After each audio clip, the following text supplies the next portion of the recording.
recording. Move this out of the way. Okay. Get rid of this. Make this fill the screen. All right. Camera. And, alright, so I'll contact Phil for you. Yeah. Okay.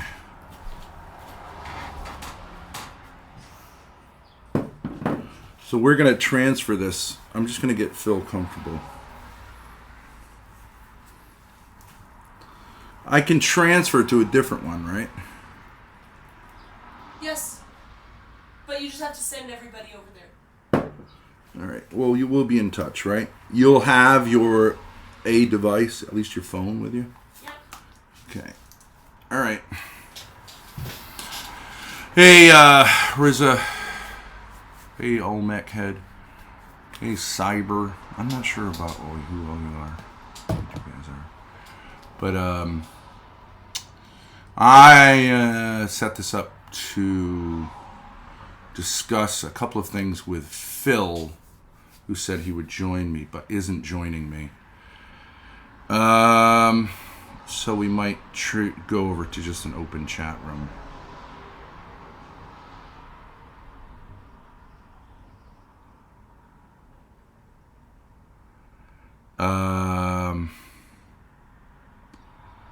And that discussion is here.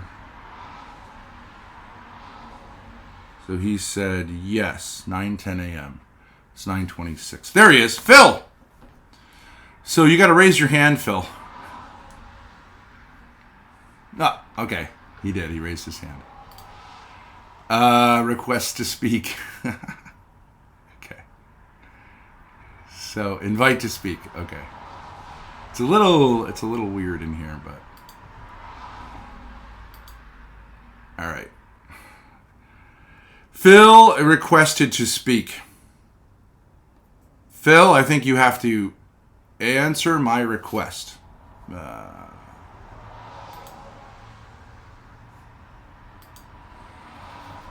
This is how some of these people do it.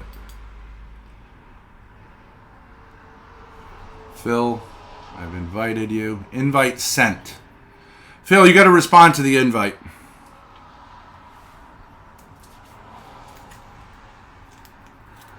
Yes, Phil. You got to unmute yourself, Phil.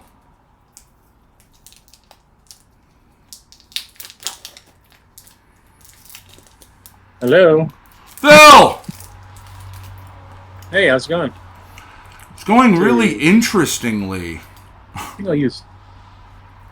Is that better? The audio? You sound Or is great. it the same? You sound great. Okay. And I sound great because of the microphone that you gave us. Now, Yeah, I can't hear you chomping on that gum. That's good. it's string cheese. Oh. So Dude, I had the big one on there for that, like, when you were, like, you know, really going for it back in the day. the what? The big one? The muffler on there, you know, the sheath. Oh, this. There's a bigger sheath that I sent with it. That's for when you're chewing gum. You don't have to hear it. Grace, do you know that he has a bigger sheath for this? Yeah, I do, yeah. Where is it? It's at the office. All right, you got to write that down. Why shouldn't that be with the microphone? I don't know. It's just an extra wind cover. Okay. Well, it's a double. I thought it was unnecessary. Phil sometimes uses double protection For indoors. Yeah. for obvious reasons. Actually, you can actually take that off, too. That comes off. This little... That sheath there comes off, and some people prefer without it, depending on the situation. How do you take it The off? back, yeah, you can. How? The back How? You just pull it? Usually just, pull a twist, yeah. Where the band begins, yeah.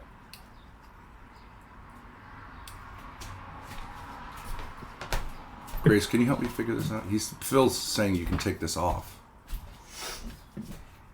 You don't have to. It just No, I should be able to know how to do it. The foam? How do you take I think it off? I sent Grace a video on how to do all that. Oh, you sent her a video. Okay, well, I'll let her respond to that. A video about how to take this thing off? This foam? Yeah, on how to do that, and also the back. Actually, I can't hear him, so it's... Oh. Go ahead. Yeah, and else I sent you a video on all the ways you can use that.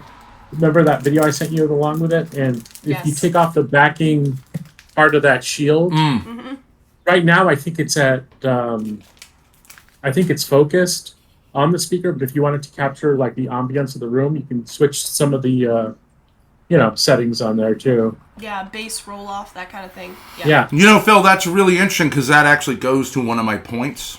There's like kind of two things going on that I think are really You can plug back in. I'm just going to... interesting. Clean those droids.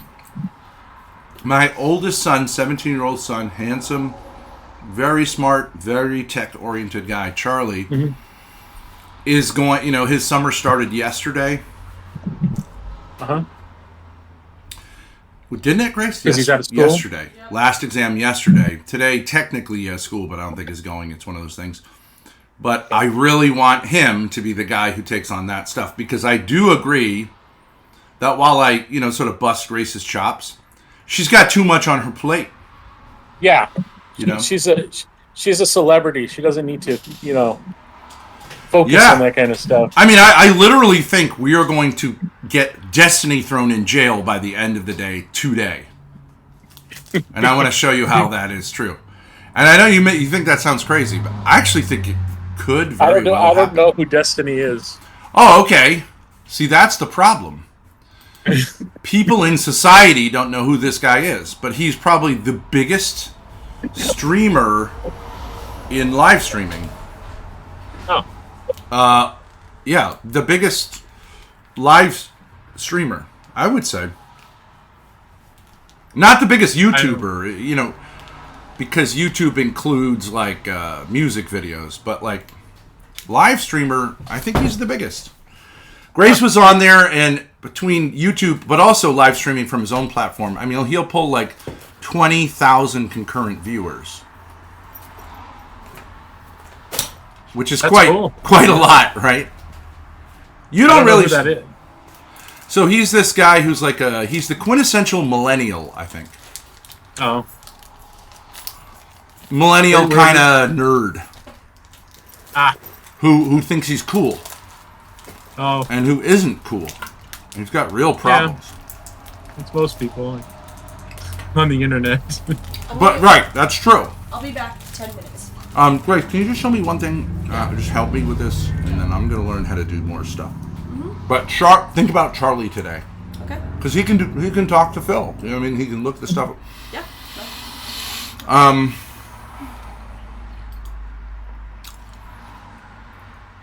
What is this? It's a DM from somebody. Oh, one of my chicks. All right, so. Give me a sec. Yep. What I want to do is be able to present the tweets. Okay. So I just go to Twitter. No, Twitter is on Chrome, right? Yep. Who's using Chrome? Me? Yeah. And then I would go to Twitter here. And then I would present it. Okay, I think I get it. Yep. All right. Do you know how to present it on Discord? So Grace, I'm okay with food if you wanna. I mean, I'm also okay to talk with Phil, but if you wanna like get a better idea of what I'm saying, chime in. Totally up to you. I'd rather just grab some food. I'll be back in Okay, 15. bye. If you find my wallet, let me know. Okay, so Phil, I got two things that I'm working on, and I seriously would love for you to, like, just be a Sounding board kind of thing. Sounding board, exactly. Now, I do also want to say, Phil, this is totally up to you. This is this is what's called a stage. I don't know how familiar. You're not really a big Discord user, right? I mean, you're a big Discord user, but you're not a. This is the only time I use it is with you. Okay. So the advantage of this is that there aren't constant interruptions. So you see that OD Raza is down there, and W something and Olmec head. Warren, yeah.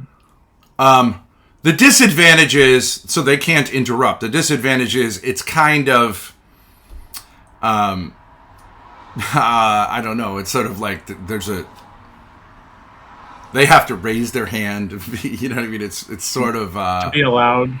it's sort of like elitist, I guess you could say, in a way, which I don't like. What? Classist. Classist, yeah. It's sort of like, okay, you can listen to us. And when there's 3 people listening to us, it seems a little absurd that we need to like have the police with a gun to their head so they can't talk. However, these guys can be rude. And, you know, I don't know how you feel about that. If that would sort of make you want to blip off. But we can certainly do disciplinary measures. If we're all... What are we talking about? Like if someone is rude, I can, you know, threaten to throw them out and then eventually throw them out. Because I do really want to prioritize... you know, the sort of masculine virtue of saying, like, I want to do this, and I want people to talk to me and help me, and I'm not here to sort of, like, just hear endless, same old shit. Like, I don't like you, Ben. You know what I mean? I don't want to hear that. Right? Yeah. Like, it's time for this to be more like I'm the teacher, and this is a classroom, not like, hey, we're all here, and let's try to figure it out. Not that was wrong. First thing, to establish a hierarchy. Into our heads. Yeah, and just everyone is taking out all their antisocial. So, Phil, what do you think? I'd be inclined to go to a more regular, organized chat room, and then if we don't feel comfortable, we could go back. But I defer to you. Yeah, whatever you want to do is fine with me.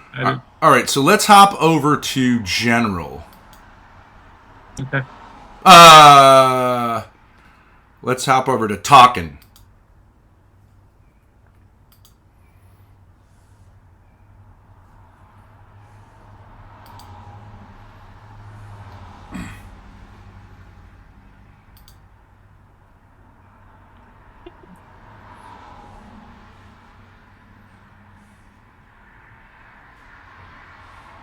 Okay.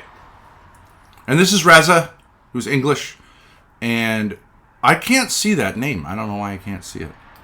Warren? Warren? W-O-U-R-E-N or? Warren? How do you see it? I just see W ... W-O-U-R-E-N. Oh, Warren, yeah. He's our, like, handsome guy.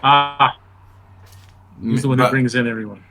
Well, yeah. Actually, we want to set something up with Warren in terms of dating shows, but that's a secondary thing.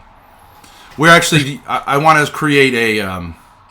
I want to become like a kind of Uber pimp in the sense... And you'll like this... Oh, go ahead, Warren. Warren? Yo, what's up? Go ahead. You were saying Grace calls you. Oh, yeah. I was like, hey, when's that happening? And then she was like, no, we're not doing that with you anymore. You're boring. Oh, the dating show? The dating show? Yeah, that was back when I was like exploring you guys, and I didn't really want to upset anyone. I was just trying to figure out what was going on, and I think I came across kind of like nothing because it was a bit brusque. I think I just may know now. I vehemently disagree with pretty much everything you say, but I was just kind of just trying to figure out what was happening, so I was kind of a little bit more soy. Yes.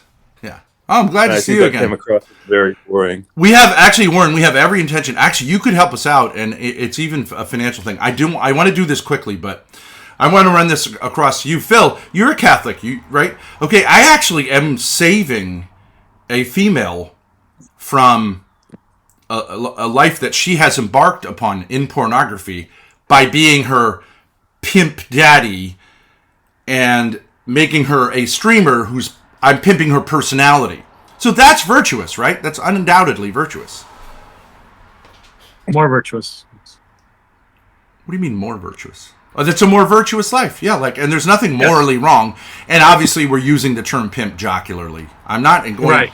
But I'm actually pulling her in the opposite direction, although maybe not all at once, and maybe she'll fall back into that, and that's okay. Yeah. You know, I'm not going to be her pimp daddy in the sense you know. It's her relationship. She has a problem with alcohol. She has a problem with her dad, and she streams or whatever. She does pornography. She's done pornography. That's okay, right?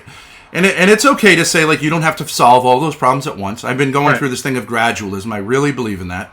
But, like, come with me. We can have a relationship in which I help you to do that. But if you don't want to do it, of course. But I want to be your daddy. And she's like, yeah, I want you to be my daddy. It's a little sexual, but she's 23 years old. She's obviously not... I'm not grooming her in the sense that she's a precious flower that's never been... You know what I mean? That's one of those terms that has just been so dumb to me. Like, I don't understand. Maybe I just don't understand what it means, but it's just the stupidest. Grooming? Like, you're a groomer. You're this. It's like, a groomer only applies to people who are under the age of consent. Anything else? Know what that means. What means? Just, under the age of consent? Phil! No, no, I'm saying that term, the groomer thing, it's more like... it's made up as it goes along. You know, it's, what the term means. Throw it around. Yeah. You know what I think it is? I think we have a fetish on the word consent. That it's been seen as because this is the libertarian point, right? It's seen as the solution to all problems. Consent, and in the Catholic understanding, consent is not, because you can freely consent to immoral things in ignorance or whatever, right? Yeah. And also we recognize that. In a relationship in which someone is manipulative, the active manipulator is one thing, but you can be passively manipulative also. You can, like with men and women, there's a seduction thing, and then there's a kind of unhealthy seduction that women can do with men, and then there's a sort of sexual violence that men can do towards women. Okay, and it's given the people are the same age and everything. Women have as much power as men, I think, overall. But in our culture, it's seen as the man is assumed, and especially on the internet and especially among millennial types, the assumption is that the man is dominant because he may be bigger and have more wealth and more access to power.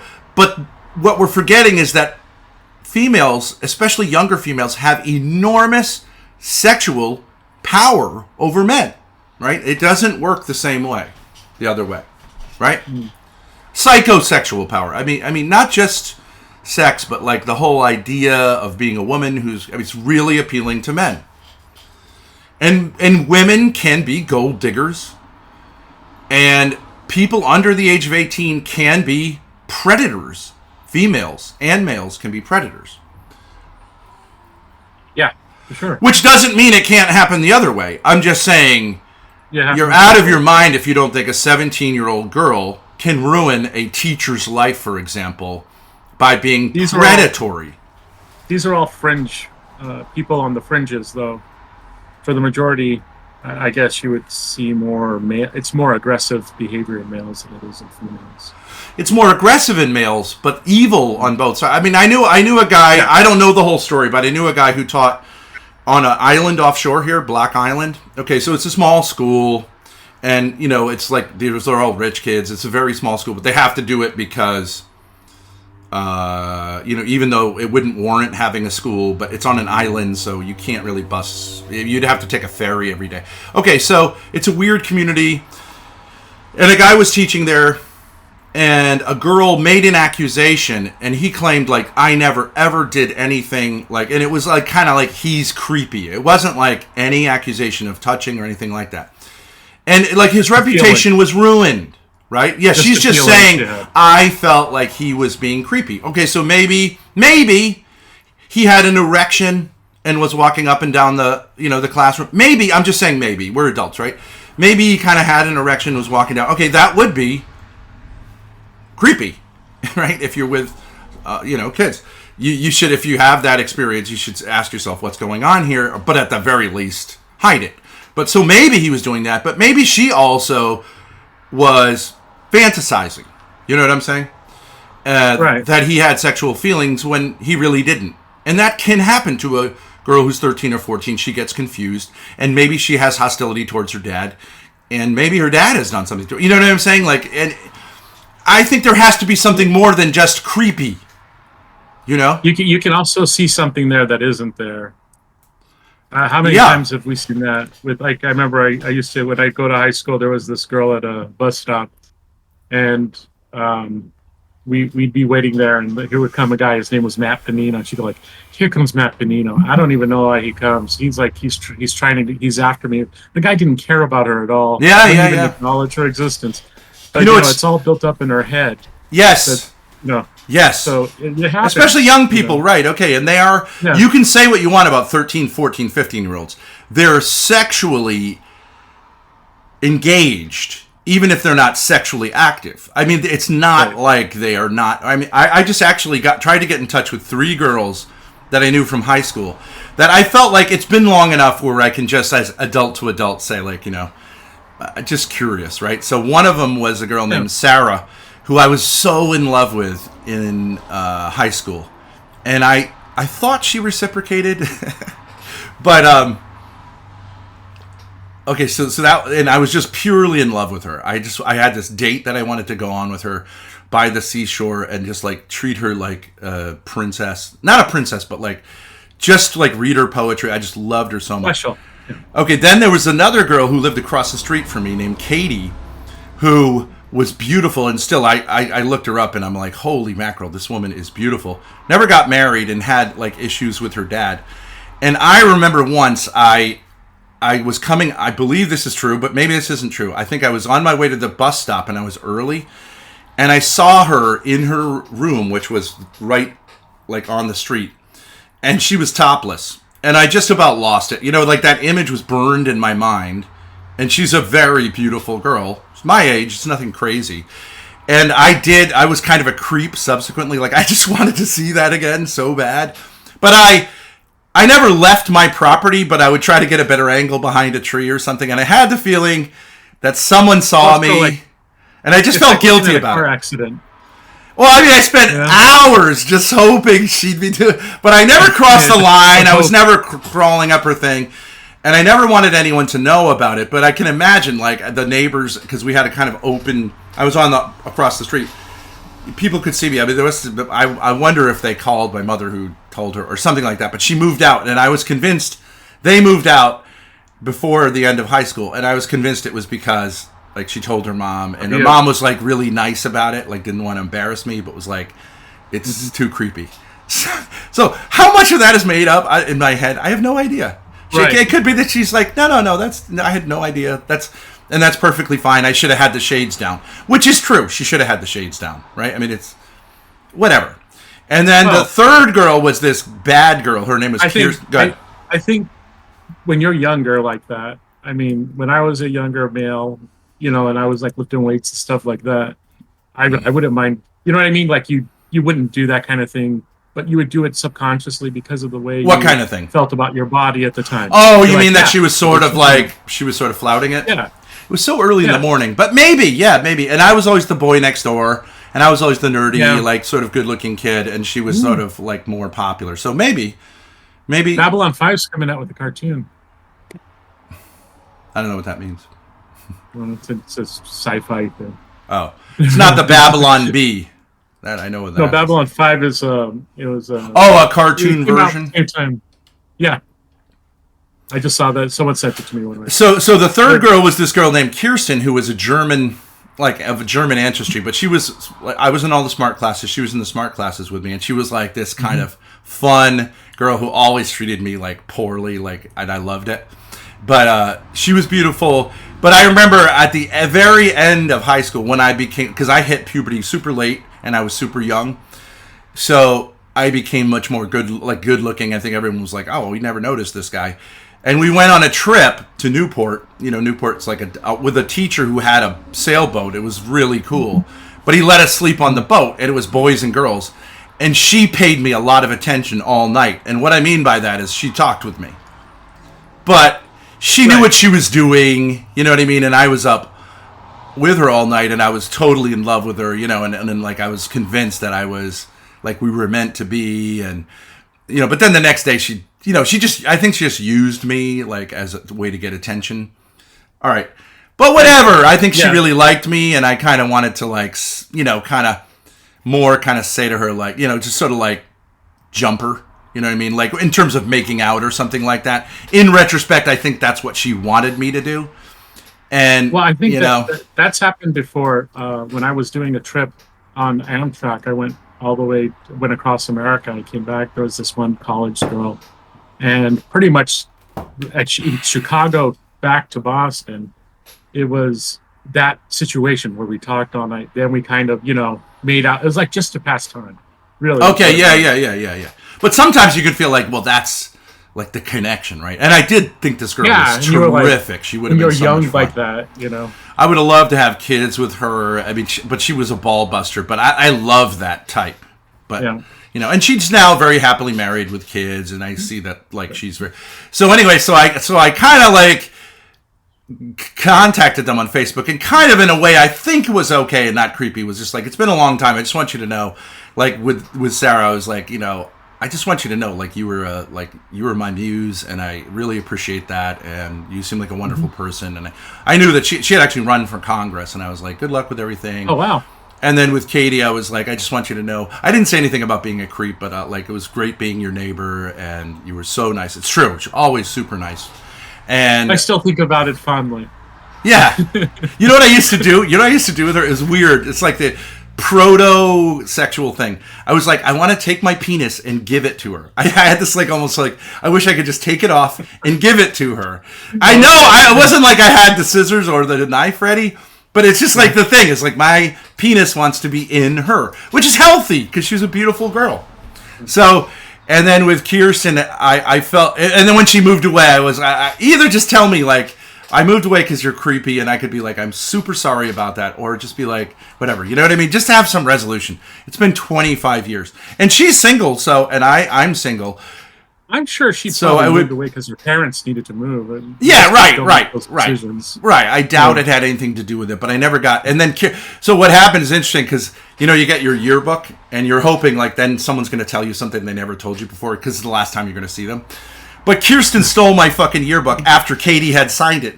Katie had signed it and then given it to Kirsten. They were friends. And then Kirsten never gave it back to me. And I chased her for like a decade. And she's like, I don't know where your fucking yearbook is, right? But I had this idea that they had this like secret thing where they're gonna tell me they actually loved me and they wanted to like have sex with me or something. Each of them or whatever, get married to me. So anyway, so but with Kirsten, it was like, I just told her, like, you were really fun. I really liked it. And, well, I didn't say, like, that night was really special or anything crazy like that. But anyways, one of them got back to me. And who knows if this is true. But she was like, oh, that was so sweet. It made my day. Super nice. And she was like, I had no idea.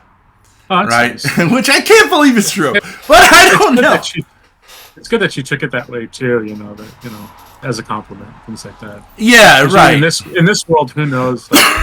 But I think people in our generation are capable of understanding that, you can't revisit that within a couple of years because it's too, like, okay, do we want to, but like this far along, when she has a career, she has a husband, she has kids, like, it's not threatening. You have a life. It's not threatening, and she could show it to her husband and be like, oh, there's this tall guy I knew, it's funny, right? Yeah, but back in the day, this is the way we felt, and this was our whole world. Yeah, you have to kind of revisit it. I do it. Yeah. I do it on the internet. I think there has to be that space where I'm talking about my homosexual encounters or girlfriends I've had in the past. Mm-hmm. It's about the right time to revisit that, and even let your kids know, like, I made mistakes when I was a kid. Sure. You gotta let your kids know because then they think that there's something wrong with them. And they have it much rougher, I think, than we did in our day. But it was. So I don't know, why did I bring that up, Phil? There was a reason I brought that up. Something about consent or something. I don't remember. Something about destiny. You want to destroy destiny, or I don't know why. There's a reason I brought that up. But anyways. That's not really the main... Oh, I was talking about my idea... Oh, with Warren. I was talking about my idea with Warren. About me being a super pimp.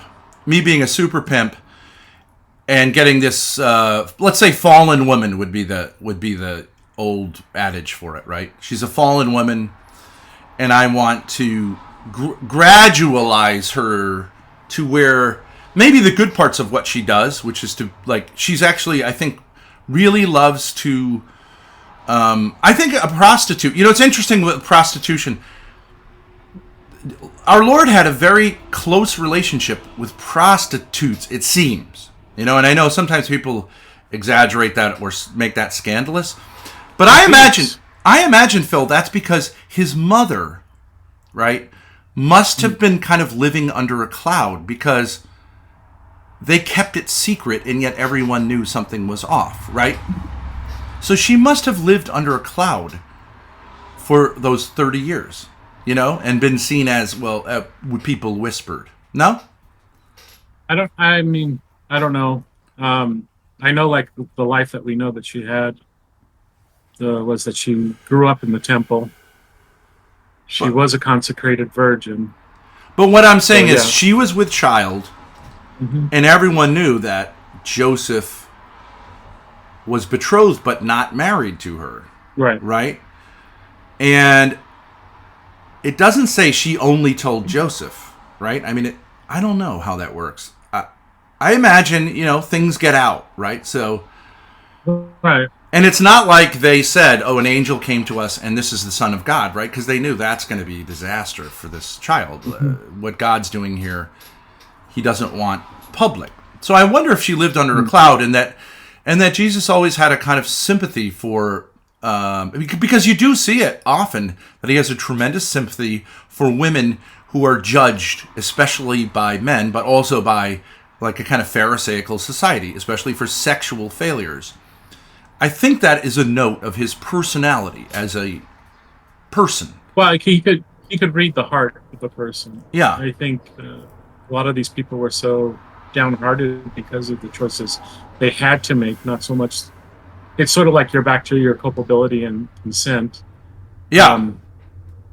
You know, consent is what we were talking about. Consent. Yeah. Yeah. And, the thing that popped in my head when you were talking about consent, about like being ignorant or doing something where you had no choice, would be like the Jews brought Jesus to Pilate, and Pilate found no guilt in him. Yet, if he didn't do it, he had to, they would say that he was a traitor to Caesar. Right. So he had to do it. And so, but that Jesus said, that's your culpability will not be as great as the people who brought you to me. Right. So there is, in these consensual things, there is culpability that wavers off the more and more you go through. It's not just you're guilty and there's your guilt. Yeah, I think there's an all or nothingism that is very prevalent among religious people that is not proper to Catholics. And I think this is the problem with who I call now my psycho ex-girlfriend / baby mama, Courtney, because I think that's properly her title. And I think it's either all or nothing, right? So there's this absolute emphasis that I am the abuser of all abusers, that I'm actually like, so capable of brain, you know what I mean? So you have to create this kind of theory that doesn't hold up, and then it just descends into irrationality and swears and fuck you and hanging up the phone. Or she's the worst person in the world. And I've heard that so many times, you're the worst person in the world. But for Catholics, like, it doesn't matter even if you are the worst person in the world. Like, sin is wiped away by our right, and where the sin is greater, so much greater the grace. Okay, but that doesn't mean, and this is where I think the mistakes get made. That doesn't mean that you're not going to have to repair relationships that have been broken by this sin. Okay, but you don't have to hold the guilt in. But you still, it's not going to be like Jesus didn't come here to make fat people skinny. Sorry, Phil. To make fat people skinny because they say, Jesus, I ate too much. Why not? And that's okay, because you can see it wherever you start at. You can say, like, okay, but the Lord will. This is the doctrine of theosis, which I think the Orthodox, which you're very familiar with, have emphasized, and Catholics have lost touch with, that it's a gradual process of being indwelt by the Holy Spirit and divinized, and it's wonderful to make progress. And it doesn't matter. Because of the blood of Christ, it doesn't matter where you start. You can be Jeffrey Dahmer and saved. But that doesn't mean Jeffrey Dahmer doesn't have some work to do and some apologies to make and some, self-control to exhibit, right? But, that's the beauty of it. But I think we tend to emphasize in the West and in the Catholic Church, I don't know if it's just the Roman Catholic Church or the Catholic Church as a whole, because the Protestants sucked us into this thing of justification, salvation. And we've forgotten that that's just the beginning. It's essential to repent and be saved. But for many Protestants, that's it. And I've come across many, internet Protestants who are like, oh, well, we don't even have to go to church.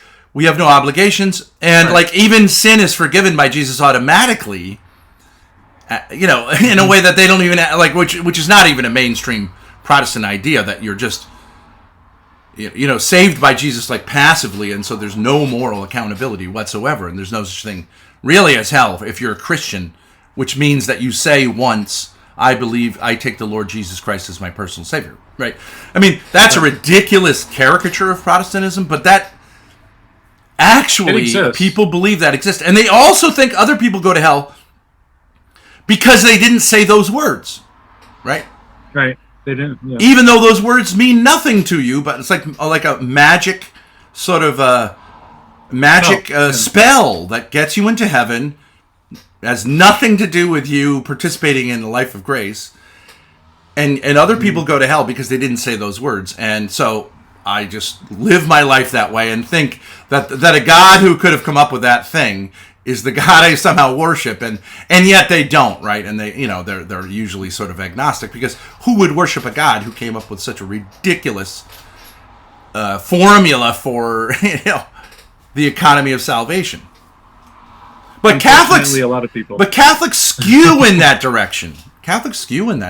And this moral hysteria affects Catholics, religious people. I would say it's people who don't understand that Catholicism is a centrist religion. It is not allied. I think we in the West have allied, and I think Pope John Paul and Pope Benedict XVI made a mistake this way in allying the church with conservatism. You know what I mean?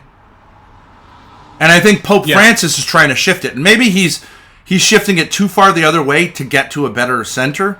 But I think he's saying, like, and I think he's like, I get it.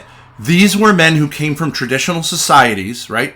From Poland and Bavaria, traditional societies, and couldn't really modernize. I think politics had a lot to do with it too, because of the communists. Yes, the communist thing. Yeah. So you ally yourself with the Anglo-American conservative, right? But in a certain sense, overdo the threat of communism, because I don't think Pope John Paul II took down communism. I think communism took itself down. And he maybe tipped it, but like, I don't think he he never claimed to have, Right, but I mean, it was a threat at the time, and I think they thought that was a bigger threat than. But according even though rights.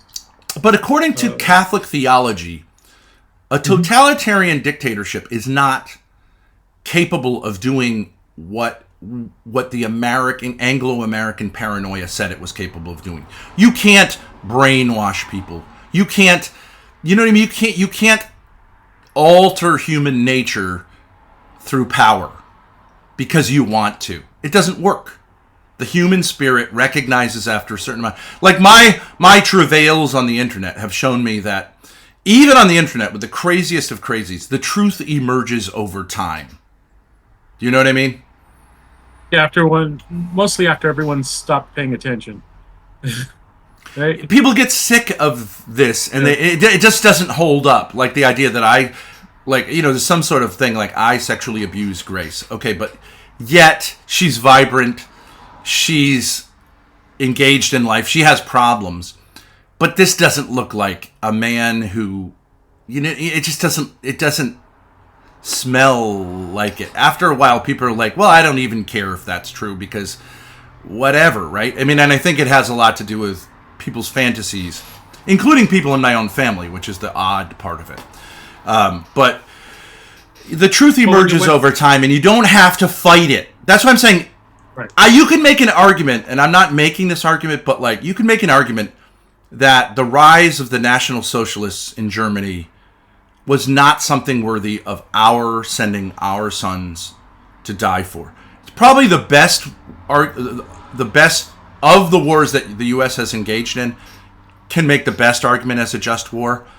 But I mean, all we did is empower the Soviets in a way, right? It was just going to happen, a totalitarian regime. And we had convinced, and we'd lied to ourselves, that the National Socialists were going to take over the whole world and maintain. This is kind of like Star Wars paranoia. Then you create this one world government that can maintain a lie and evil forever because it has full power. As Catholics, we're not worried about that, right? Right. Anything, and I think we would be okay with the UN having much more power and real teeth. And it could go wrong, but eventually it would go right. It's just the same problem with any government and any family. It can be cultish and tyrannical, but over time, the Holy Spirit works, and like rarely is violence the solution. Rarely is violence violence solution. And Joe Biden thinks it's the solution, and RFK Jr., who I love and is a Boston man, is coming here to this country to say, no more violence, no more Trump has to go to... I think he just wants us all to go centrist again and say, yeah, people on the right have some good points. People on the left have some good points. And the point of a government is not to take sides, Well, I think that's the way most people feel. Even though, I don't know how you feel about the pro-life movement, but I no longer call myself a pro-life person politically. I do not think that is... What's that? I don't know what you mean. I don't think the idea of banning abortion through the use of the Supreme Court and the judicial system is prudent politically. If the people don't... If you know what I'm saying, like to just push it in a kind of activist way through is going to do more harm than good. I'm not saying Roe v. Wade shouldn't have been overturned because it was bad law, but this idea of like a patchwork country in which something is like in California, it's like sort of like an abortion vacation that you're given now corporately, and then one state over, it's murder. That undermines the fabric of a society in a way that I think renders it almost impossible to see how it's a society.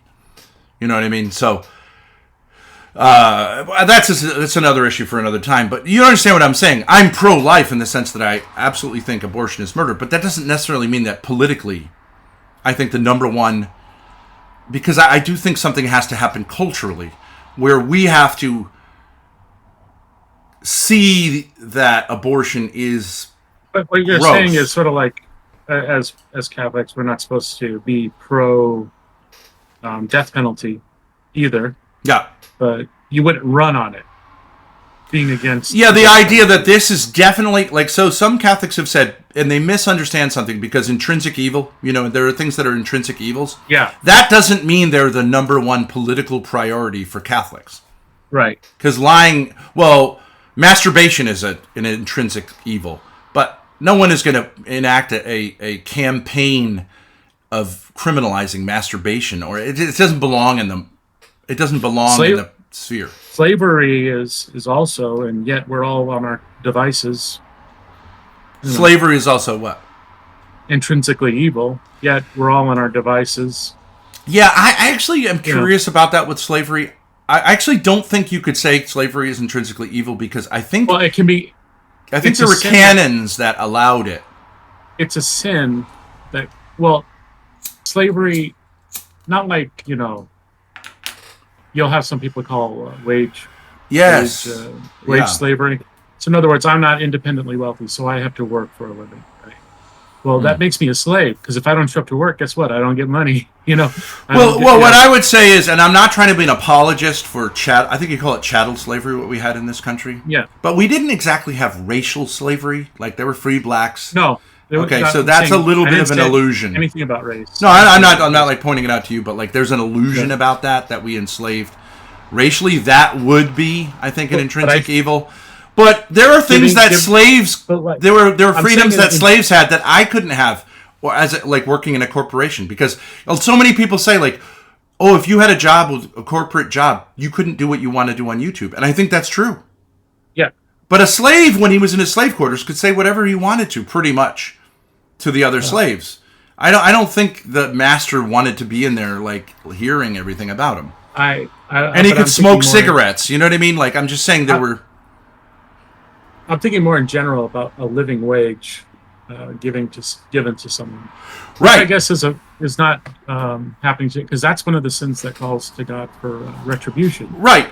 I think that No. young people we live in New England. I mean, Right. the housing prices are unbelievable. Insane. The idea that a young person could get married and have children, and Right. that one person could stay at home and buy a house in this region is ludicrous. Impossible. You'd have to what's not impossible. You'd have to absolutely devote yourself to being at the top of every hierarchy educationally, which would mean sort of selling your soul, I think. Because which would mean that you would exclude other people from being right, and But it's only a tiny group of people that can do it. Yeah. So, is our society so much better? I just think it's real easy to say, Southern Plantation Society was like evil, and ours is so good. And I think young people are beginning to say, hey, boomers, that's because you benefit from that, right? I mean, it's easy to say that in your house that's appreciated massively in value, but like, what are we going to do, And it's a legitimate concern. So I think slavery is an economic system that has massive problems. But I don't think it's necessarily intrinsically evil to have obligations to others that are economic, where there isn't freedom. Because there's always going to be a way in which some have more and some have less, and they come up with relationships. Buying and selling other human beings, it rides the line, but I don't think it's necessarily intrinsically evil. For example, instead of having a life sentence, if the state says you can work in a work relation, right? I mean, that's basically slavery, but I think it would be better for society and for that person to have a unfree work relationship that allows them to say, like, qualify for, what do you call it? Probation. You know what I mean? So is that slavery? It's close to it. I could see it being moral, right? But at a certain point, right, you'd say, like, well, you don't have the choice every morning whether to work here or not. Like, you've got to do it. Yeah. Or you will, be severely punished. Not tortured. Torture is intrinsically evil, but punished, okay, yeah. And I think that could be okay. So, I mean, like, there's almost no things that are intrinsically evil, but, like, murder. But even murder, right? Like, killing isn't, but murder is. Intentionally taking the life of an innocent. But anyways, masturbation is one. But masturbation is not... I ran into a guy on the internet, a Catholic guy, who I believe basically told me that he almost committed suicide because of masturbation. And, I do want to take that seriously, but on the other hand, give me a break. Seriously? Like, I mean... Guy, you're so happening. Wound up. Yeah, right. I think it was about something else. Yeah. Yeah. Even if it's in his head, there's other. But the idea, and so many like supposedly devout Catholics are convinced that masturbation is almost always a mortal sin. In other words, that you will go to hell for eternity.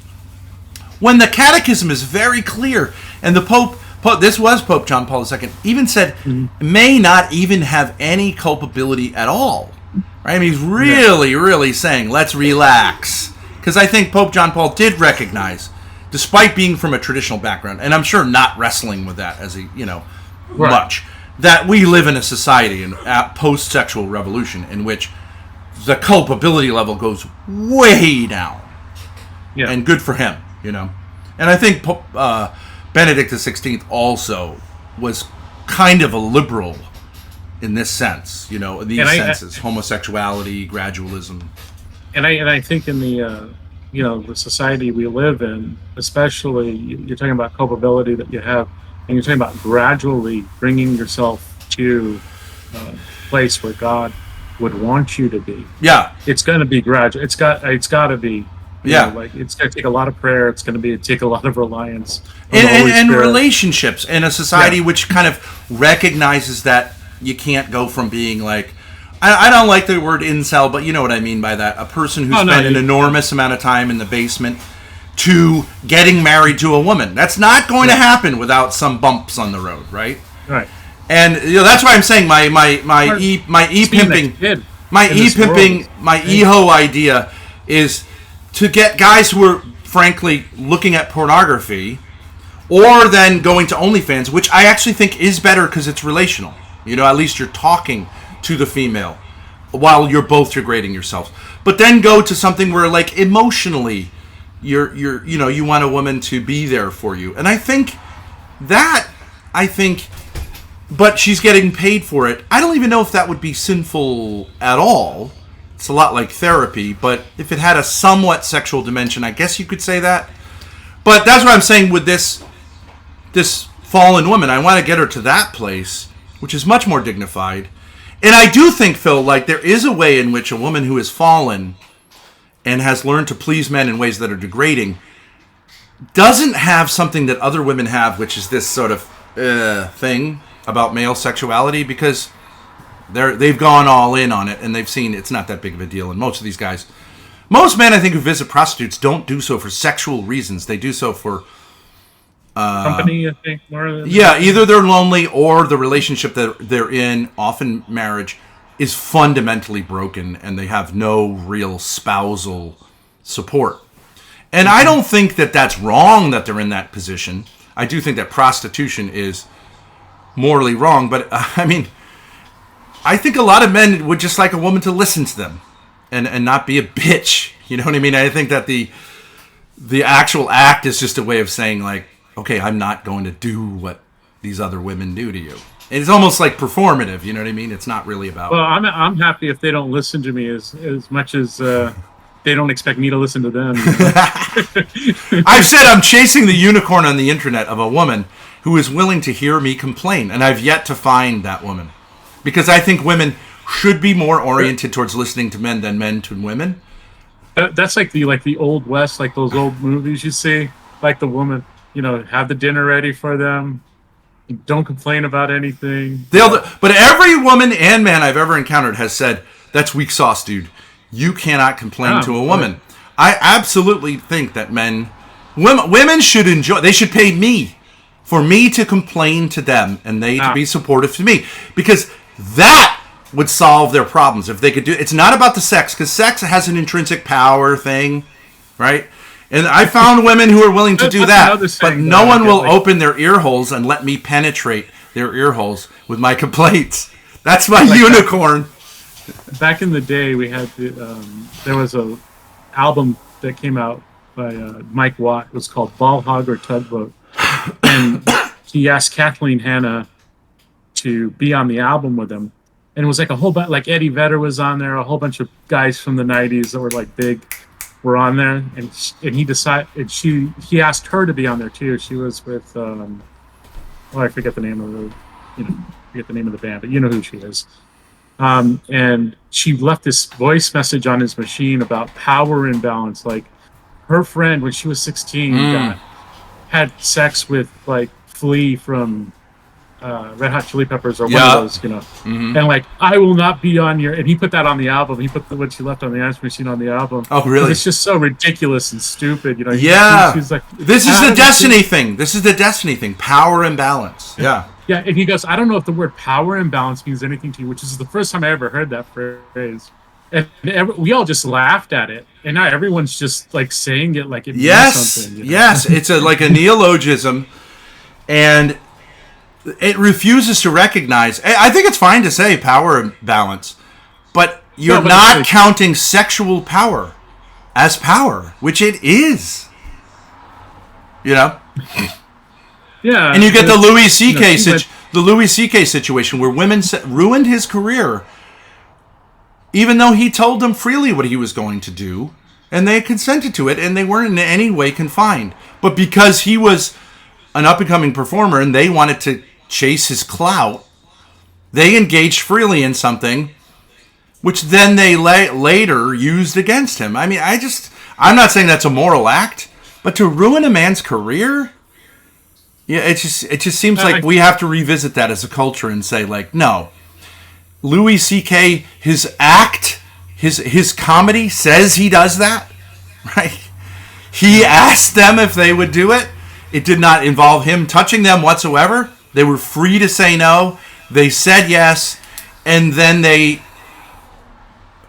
exposed him. Well, Wait, I think he should have said, "Yeah, I did that." Okay, like, what's the when has this not problem? been happening with rock, Right, and rock bands? right. Since Groupies, the beginning. I mean, groupies who lie about their age. age, who chase these situations because they're Right. predatory and they get something out of it, and then They once in want a it. while they realize I could get actually more out of this because I could get myself pregnant, or I could go And more to the attention. press. Yeah, and that is like right. If you're sperm, Story. if you're not the groupie that the band is into, then you go, oh, okay, well maybe I'll get myself pregnant, or I will go to the press and drop this on them, which is, rare, but like, girls get envious, right? I mean, that's not something that we don't, and you don't have to be 25 years old to be immature, right? But also capable of being predator, right? This is like something. Yeah, you were talking to someone about that, the 25-year-old brain or something like that. This is these people, prefrontal cortex. Yeah. The theory is you hit puberty at 12, 13, 14, and yet society has to make it a crime for you to engage, for someone over a certain age to engage in sexual activity with you. It's usually females, let's be honest, right? No one really cares if it's males. Because you're not capable of giving consent. Even though you're perfectly capable of giving consent to people your own age, and the same dangers, STDs, pregnancy, and sort of psychological disorientation are there, and many of these girls are active sexually. It's something that just doesn't make sense. It's just something... Did you ever watch Star Trek Voyager? Did you ever watch that show? No, and I also, Phil, I've got to warn you, this is this strike two. I tolerated the first, sort of dork reference. Star Trek also qualifies. If we go Lord of the Rings, I'm gonna have to just give you a timeout. But I'll tolerate this one strike two. Yeah. Okay, Voyager. Like Jean-Luc Picard, something. There's this character. Her name was Tess. Tess, and her species only lives to like 9 years old, right? And she's 1 year old, and she's they go into some spatial anomaly, so she's becoming sexually active, and her boyfriend Neelix, which is normal for her species. For is that what you're saying? 1 year old. No, she usually doesn't become fertile till she's 4. Oh, okay. But she's only 1. She's approaching 2 years old. And it's just like the weirdest episode because you're like, wait a minute. Well, it's exploring that, right? Old. It's exploring that, right? But she's grown. She looks grown. Yeah. So they hit puberty at 1 or something. No. Yeah, she's already hit puberty because she has and then. Anyway, it's an interesting episode if you ever see it. It explores that whole idea of what your idea of someone who's grown up. Well, let's take it out of sort of the dork context. There's a song. You're a musician, right? So you know the Police. Don't stand so close to me. Okay. Yeah. So you can say now that was in the '80s, right? And people can now say, "Oh, that is an apology for teacher." Right. But Don't Stand So Close to Me is a better song. It is a sophisticated piece of music. And the idea that, okay, well, we now have to throw that in the dustbin because that is an apologia for pedophilia. Okay, but it's sort of every guy knows that that's a fantasy. And this is the part every girl also understands that that's appealing. Every girl over a certain age understands the appeal of that. You understand what I'm saying? Yeah. It's not like, oh my God, this has no appeal to females and is like the end of them. Every girl knows there's a power dynamic with a young, attractive teacher. If they're of a certain age, like a 17-year-old girl, with a 25-year-old teacher. Okay, that is not beyond the pale to recognize there can be interest on both sides. And it can be disordered on one side, and it certainly can be disordered on the other side. And that's just part of life. And we can't just say, well, a 17-year-old girl is a precious flower who needs to be protected until she's 25 because we did a study about the prefrontal cortex. Give me a fucking break. Yeah. Science. Yeah, I mean, just like that old man in that book by Nabokov, right? That's the yeah, right. Yeah. And Lolita's another exploration of that. Much more extreme. That's in the song. Like that old man in that book by Nabokov. Yeah, actually ties in. Right. But Lolita is a sophisticated piece of literature. I'm sorry. It is not an apologia for pedophilia. If anything, it leans a little hard on the negative aspects of it, but also it's examining a very early. The book is the girl's 12. That's very, very early, right? Right. That would be a fringe. That's an extreme, and yet I still think that everyone can recognize not 11-year-old girls, and maybe not all 12-year-old girls, but there's a thing, right? I mean, there's just a thing. There's a daddy issue that girls can have when they hit puberty. She was only 9 years old, but she had the body of a 12-year-old. Remember that old joke? No, I don't. It's one of those old jokes. But there used to be a common understanding in our culture that this can go two ways, and I think there's an anti-masculinism that says it only goes one way, and if you mention that it goes the other way, you are a victim blamer, and that's bullshit, Phil. And I think that women need to say bullshit. When I was 12, when I was 13, I had these fantasies. It's really interesting. Sure. It's really appealing, and I'm talking about even outside of the realm of illegal ages, but like in 16 of Rhode Island, Grace had friends, 17, 18-year-old girls. They expressed to her that they had an interest in me. I had no idea that could possibly be, but I'd be a fool not to recognize that when she tells me that. I'd be a fool to say, oh, well, I'm going to put myself in situations with these girls. I had no idea. I taught boys. I never, I wasn't around 17-year-old. I had no idea that girls could have this interest in a man who's so much older than them. But they do. I think they do. Even as they get older, they still like the older men. You know yeah, what I mean? there's a thing. I met a priest often deal with this. It's not in the same context, but priests are often the targets of female sexual predators because they're safe. Absolutely. Yeah. And it's like some of the stories. One guy told me a story, and he was a little unhinged himself, but he told this story. He didn't get into the details, but you could tell he was traumatized by a kind of whatever meeting he had with this woman in which she just unleashed on him sexually, not physically, but just kind of made him an offer that he just had no idea any woman could do, right? But this is a predator. Mm-hmm. And many women with priests are more subtle than that. It's kind of like the fag hag. I don't know what they call it, a certain type of woman who hangs around with priests and gets a certain validation and sort of is like the good girl who goes to youth group, right? Can be a danger to a priest or a minister that they should be very, very real about and not delude themselves into thinking that these are little angels. You know what I mean? Uh-huh. There's a thrill of sexual power. I know that you've never experienced it, Phil.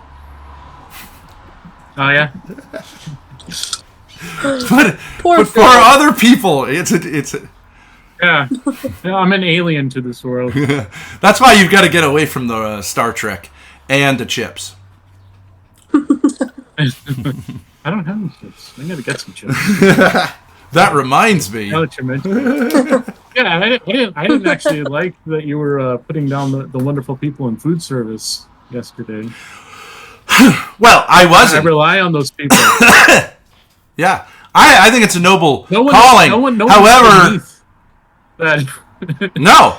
But if someone has, this has to do with St. Thomas. There are stations in life, and if someone has an education which enables them to have a much better paying job and has obligations to their family that are serious in terms of finances, they have an obligation to take that into account and not just prove to everyone that they're humble by getting a shitty job, which causes them to lose their home, right?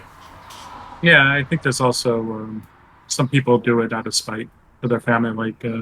If someone works for a big corporation, they get divorced and they have to do alimony, they're like, okay, well, I'll just get a crummy job. Oh, right, so that my percentage is much lower. Yeah. Yeah. It's not really a good...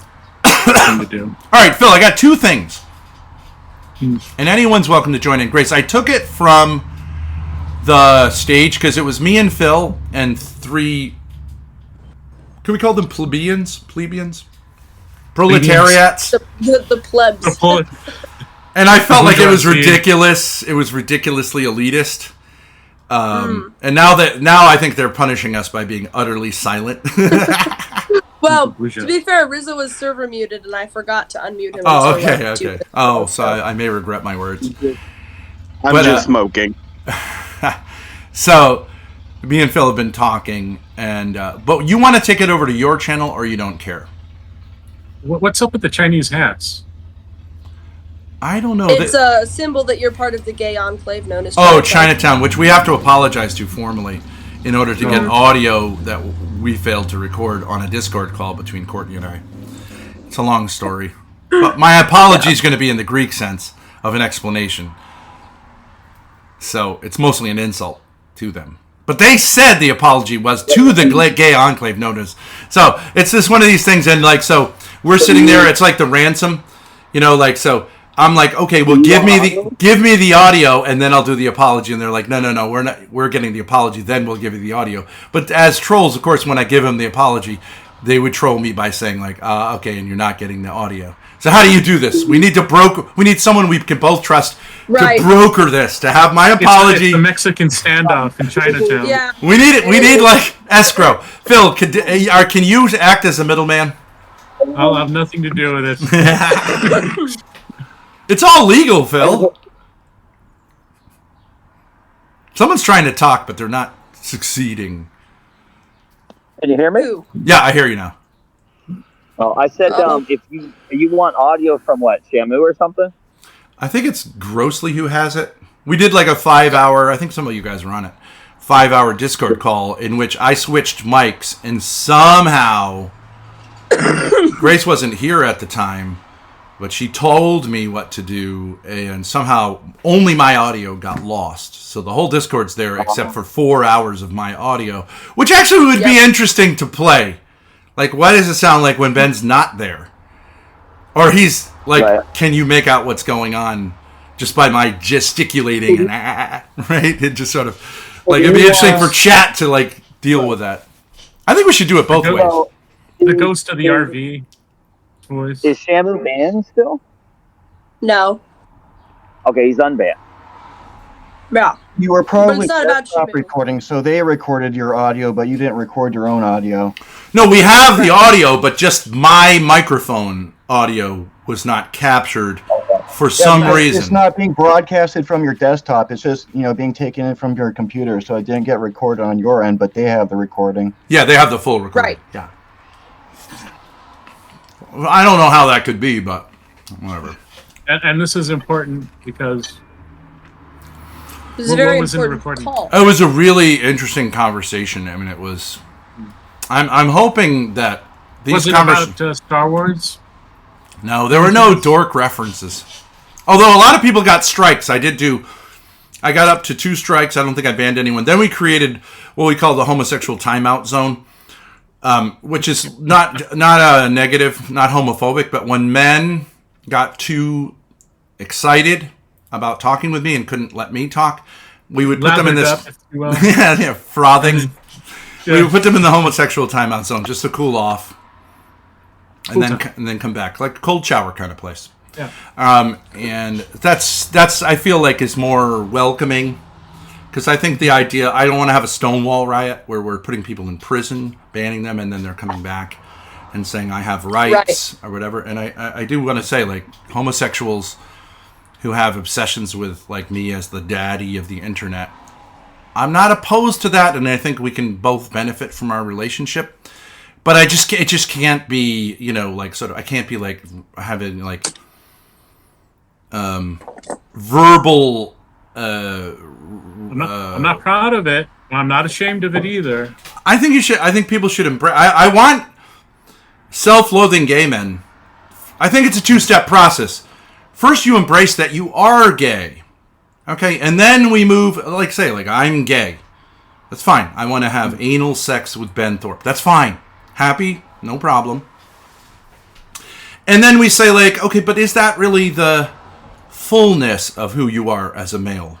Would you really be happy if I was to do that with you? No, because the reason I am attractive to those gay men is because I'm the unattainable masculine. And so really the problem here has to do with your father and your relationship with masculinity. If you had unlimited anal sex with me or whatever, that's not going to solve your problem. And I would say, if you don't think that's true, then spend some time in the gay lifestyle trying to your way into happiness. Bring Destiny down? Is this not a chat about bringing Destiny down? Yes, it is. Talking about sex with children and now gay sex. Well, speak of self-loathing, self-repressed homosexuals. Did you ever see that Next Generation episode where they go into the genderless world where the people had no gender? Next Generation is an episode of what show? And be very careful with your answer here. Is that the show? Next Generation? Oh, no, it's Star Trek Next... Phil, I said 2 strikes! Now we're going to have to create a separate timeout zone for Phil. I warned him. Grace, create another voice channel for Phil. It'll be called, like, I Can't Stop Making Dorky References. It's anime, Lord of the Rings, J.R. Tolkien. Phil, I mean, I hate to be like the cool guy who's like checking the dork into the lockers. Like Sauron treated Gandalf. Oh, see, he's doubling down on it. All right, Phil, I'll just say, like, maybe you didn't understand it, but we are going to create the zone. Grace, please. We'll call it the dork zone. And Phil, you will be taken in there.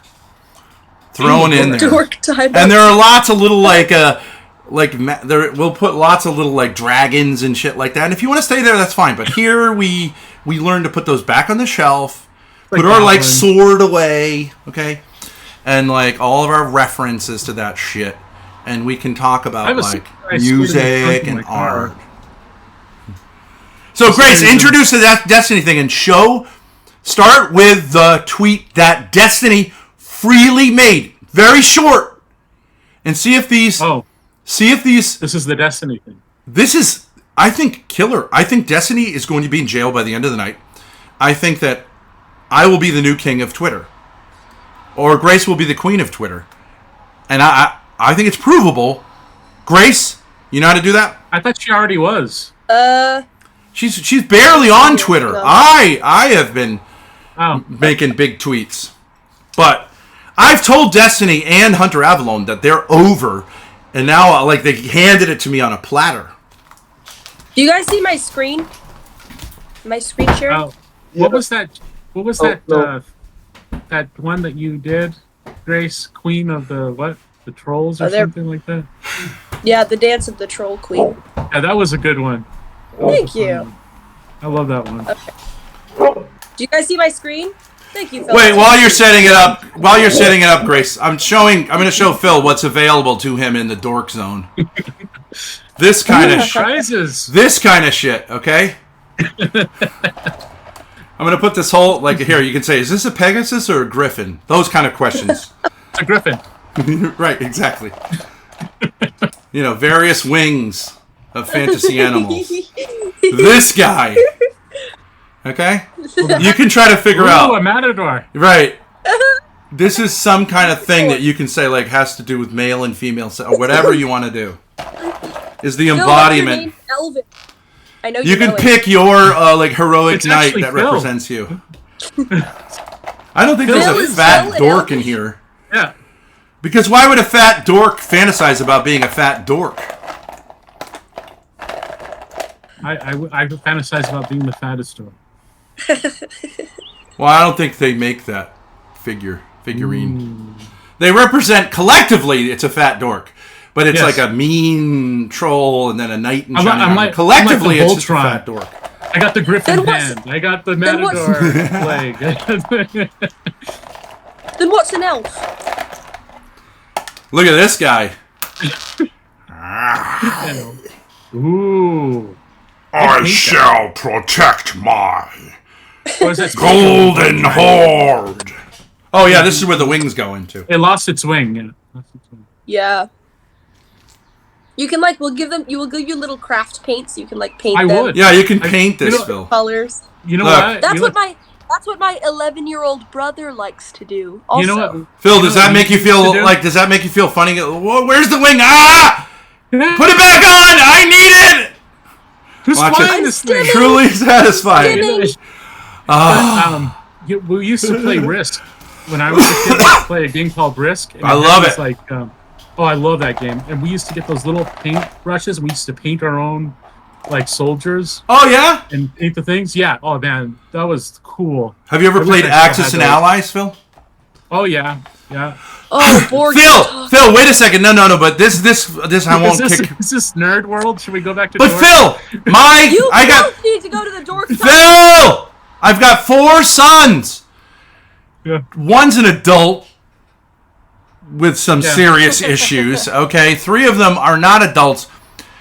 But the problem is, and I'm okay with them doing video games and having a video game channel, but I want to have a board game channel. But with actual figurines and like a camera from the top, you know what I mean? Yeah. And you set up a parallel board over there, or you can have us move the board for you. But not everything online. You know what I mean? Even though the whole thing's online. Would you mentor that, Phil? I'd go with that any day. We have a guy in Kentucky who has like a war game, like 400K. What is it called? Ben. Warhammer 440K. 40K. But he made it with marbles. I don't know. Let's do that, Phil. Ben. Wait. Have you heard? Phil, I want We'll send you. We'll pay you in food. Vampire the Masquerade. No. And this is strike 1. Phil. Risk, Axis and Allies, Warhammer is borderline, but okay, go ahead. But strike 1. Oh, it's kind of like Dungeons and Dragons, but instead you're like different types of vampires. Okay, it sounds cool. For how old are you? Just 30.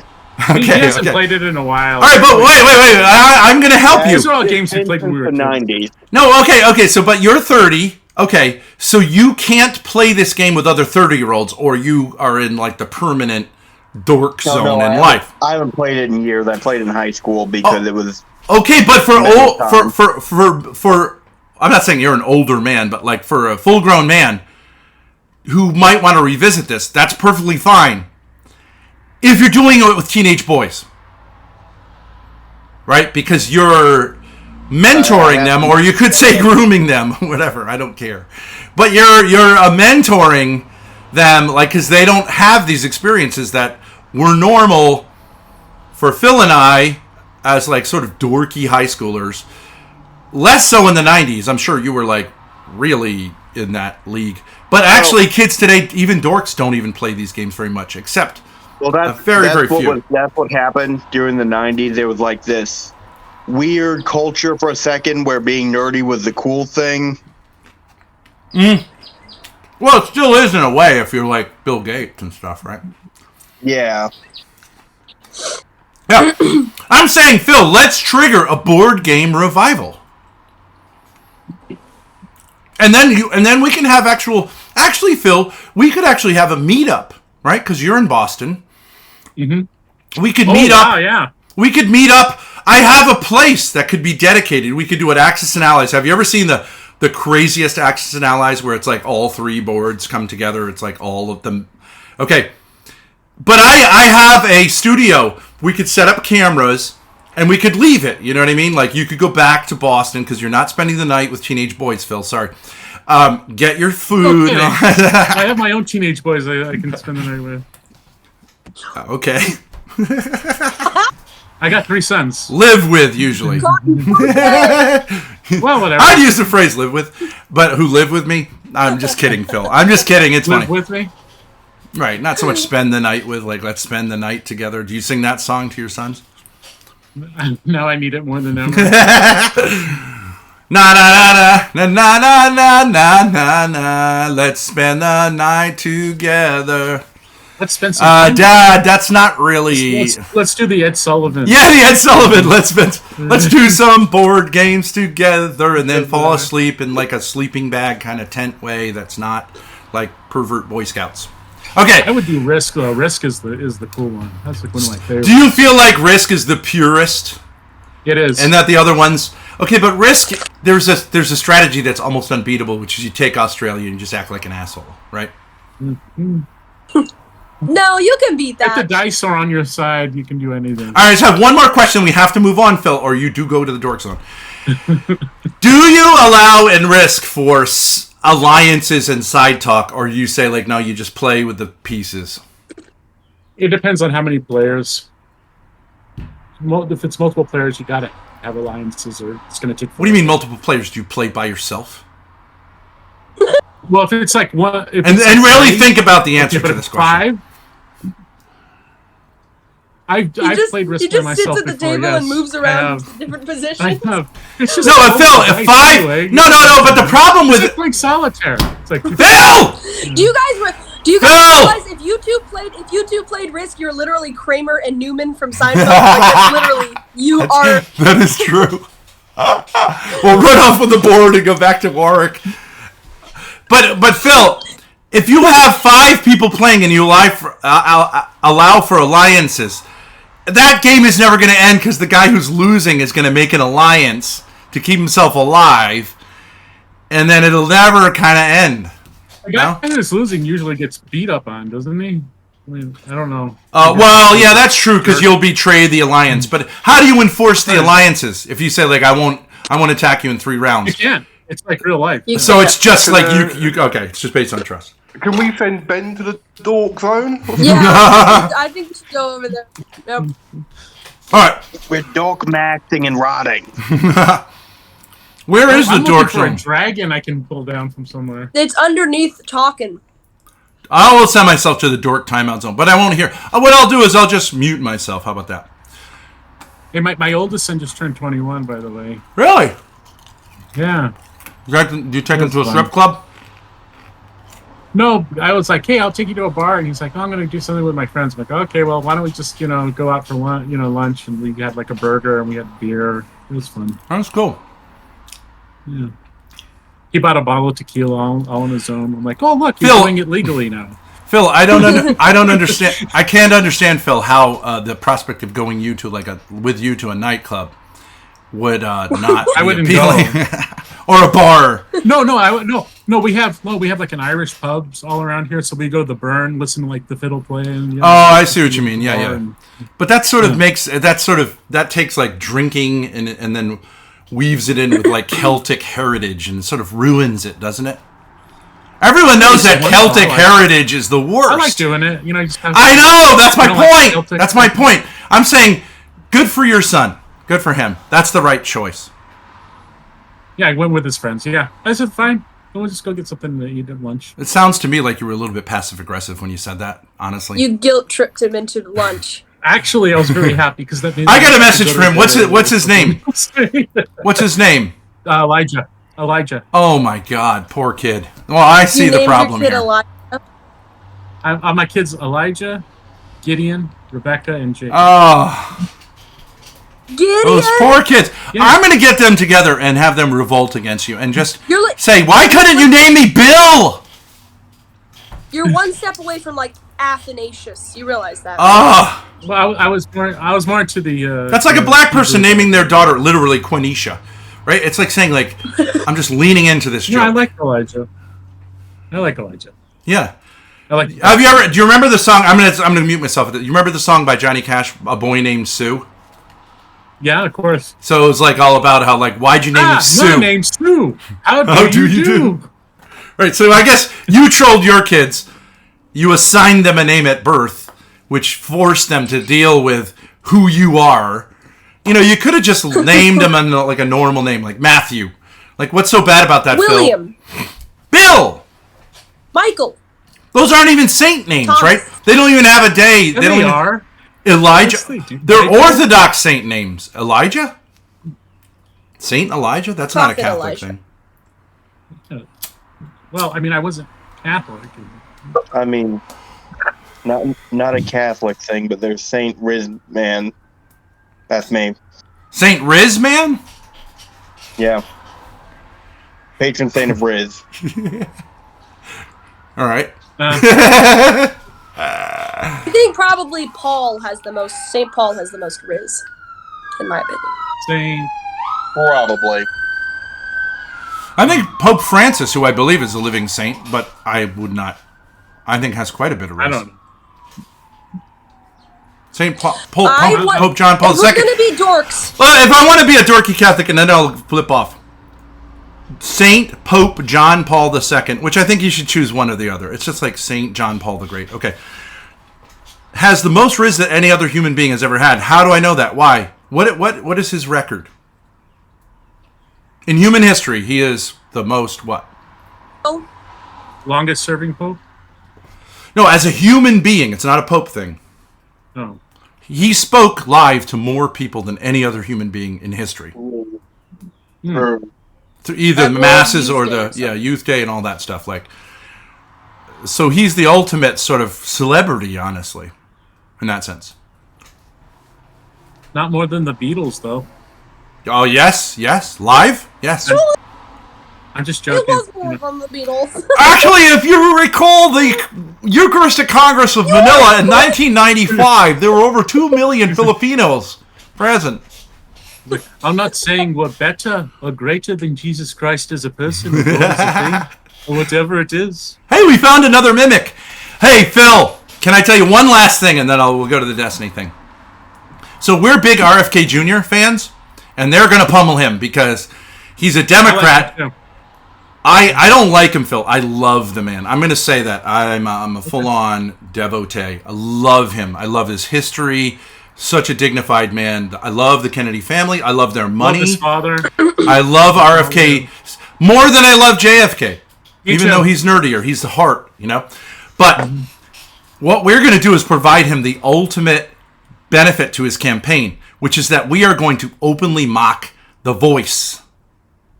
Right? Because Trump can't do it, right? Because he's not that much of a scumbag, right? No one's going to actually go, right? I don't know. He might. Who knows? And yet, actually, you're not mocking handicapped people because it's not a handicapped person thing. It's just a weird voice thing. So, Grace, go ahead.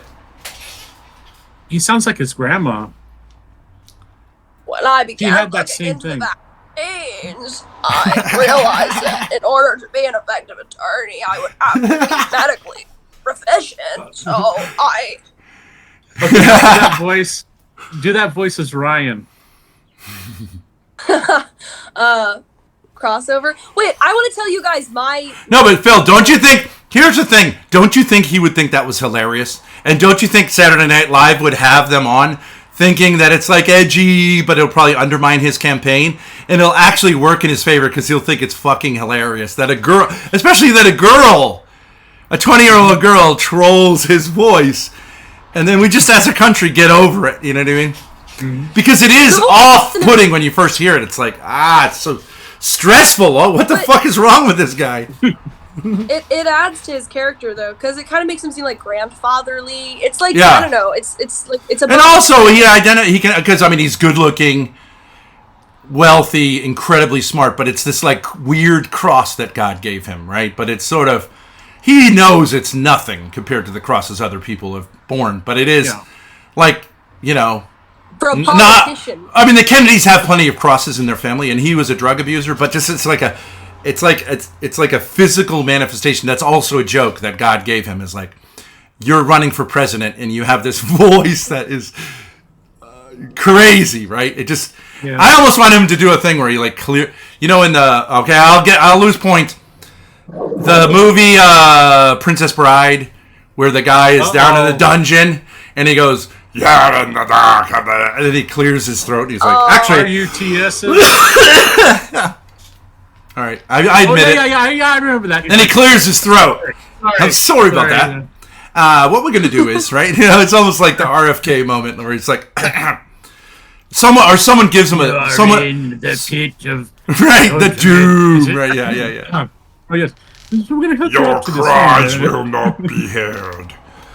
And then so maybe someone will come up with some kind of like some kind of weird therapy. He'll suck this thing in and then he'll like talk like a regular guy.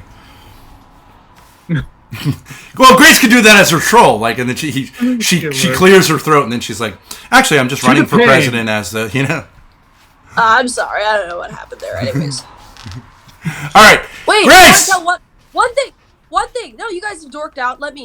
I was banned from having a pen and paper during one of our board games. What was it? Ticket to Ride? Oh, yeah, because you tweaked the whole thing. I tweaked every possible scenario, so I was banned from all future games from having a pen and paper. I taught you how to do that.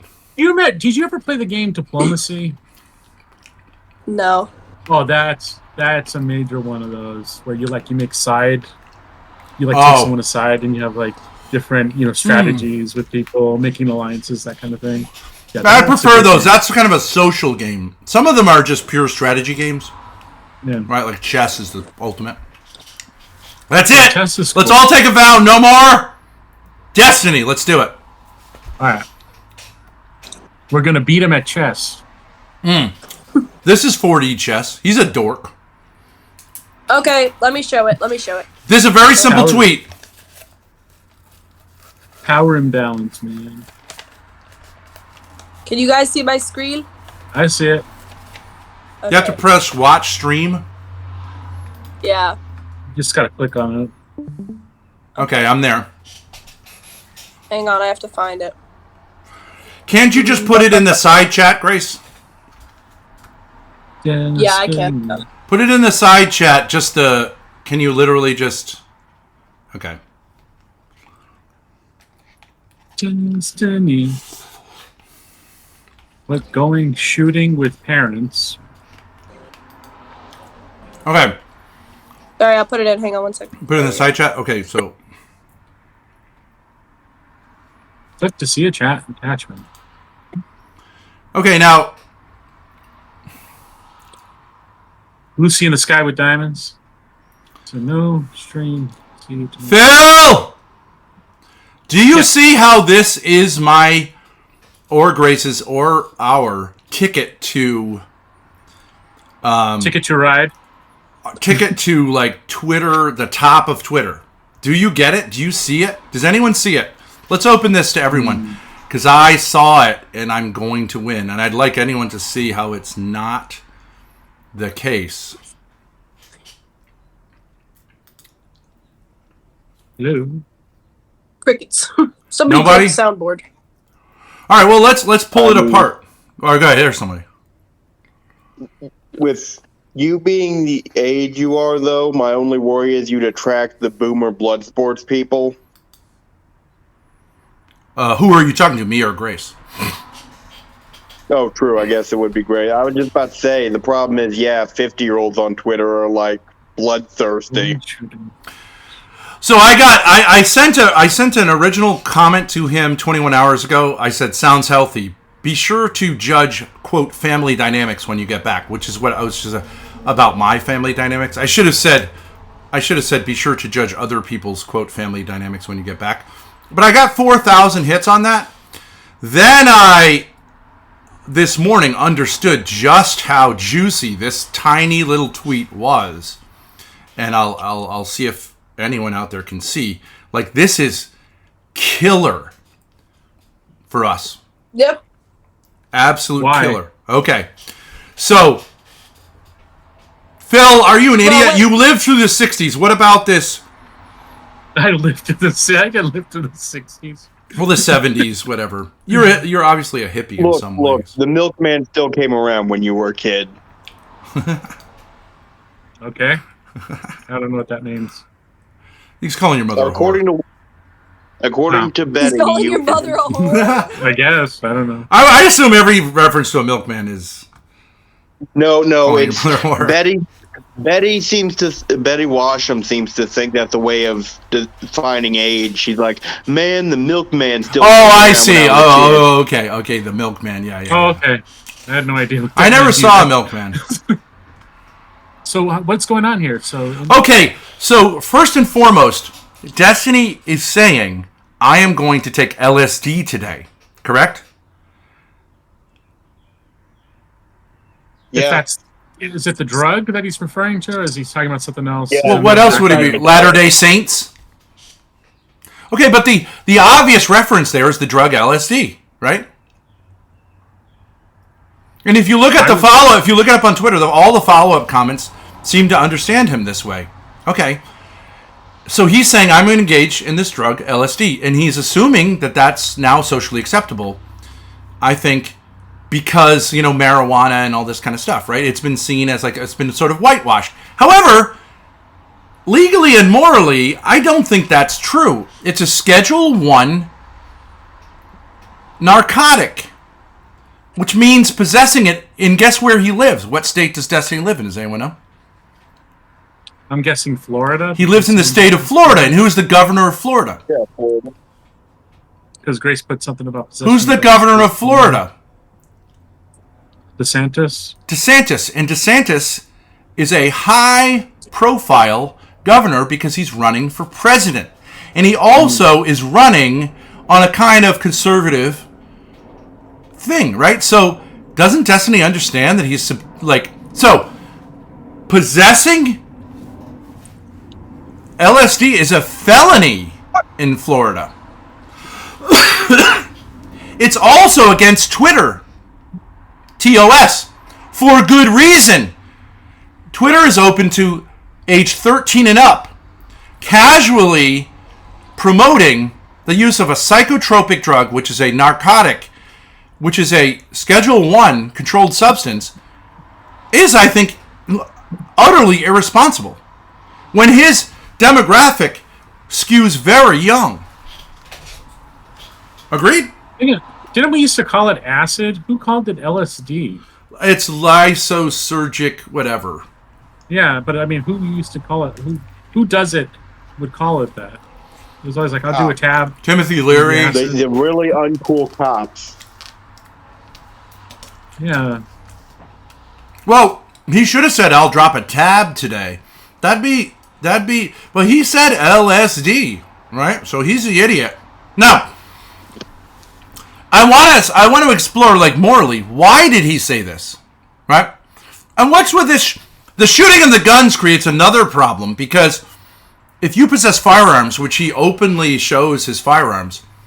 Oh, he does? You cannot, your firearms have to be surrendered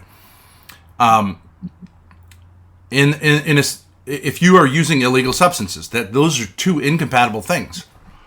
And possibly jail time would result from that as well. Now, but drinking's fine, huh? I think drinking is fine. Yeah. I know, it's funny. But in the comments, you'll notice a lot of people are like, "Well, that's a crazy fucking," and it is. If you're doing LSD and shooting weapons, that's crazy. I mean, after shooting though. Not I assume. Shooting. Okay, but I mean, if you're tripping and you got a lot of guns around. I'm not saying, but I understand the law is you're not really thinking straight. So maybe you should be someone who doesn't have guns. Right? I mean, that's not the craziest thing in the world to say, because there is such a thing as a bad trip. If you're doing it for religious reasons, Doing what? LSD. If you're getting peyote or something, I think the idea, Phil, and this I think is serious on the part of us older people. My theory is that the 1960s were a Catholic movement that was largely ruined by drugs. I agree.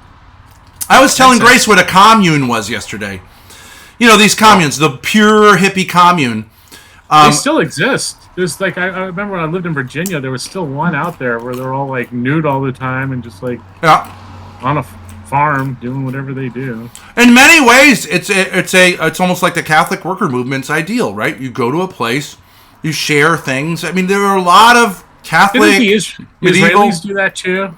They had those commune kibbutz. Things they did. Yeah, the kibbutz. No, I knew a guy who lived on one. He hated it, and he thought he hated the Jews. He was a super liberal, but he was like, Israeli Jews are worse than any National Socialist, I guarantee it. That's so stupid. Yeah, you don't. No, I don't think that's stupid. I do think. Countries. No, but I just mean it's stupid to label it that way. I don't like Jews in general, but hey, those Israeli Jews. Those are the ones. He's like a super liberal. So It was just this experience that made him hate it was just those Jewish people. Yeah, right. I understand that. It's not all Jews, but a certain hyper-Israeli type of person has a lot in common with the oppressor that, he wants you to know, be communist. Yeah. Well, what I'm saying is you replay your trauma, right? And I think this happened in Israel. The trauma that they experienced was then foisted upon the Palestinians. Somewhat. I'm not saying everyone did, but I mean, there is a parallel there. I know that's a hot topic, but yeah, you and Roger Waters. It's okay, right. Now, it's not as hot of a topic though as flagrantly and publicly flouting the laws of the state and the federal government to a huge audience that includes people as young as 13 years old, right? I don't know. I mean, I am living for the being overly specific about what drug you're taking. Okay. So what's But what I'm saying, knock off Chinese THC bar. But what I'm saying, Phil, is I think the reason he's doing this. Okay, shooting guns can be fine. Going to a firing range can be fine. But there are three reasons people do that. One is they're hunters, or they're in law enforcement. Two is self-defense. They just want to keep their skills up. I don't think Stephen Bunnell II, nor his parents. Too. I see a lot of people go, just skeet hunting, just for the, but they're talking about going to a firing range. I'm sure, not skeet shooting.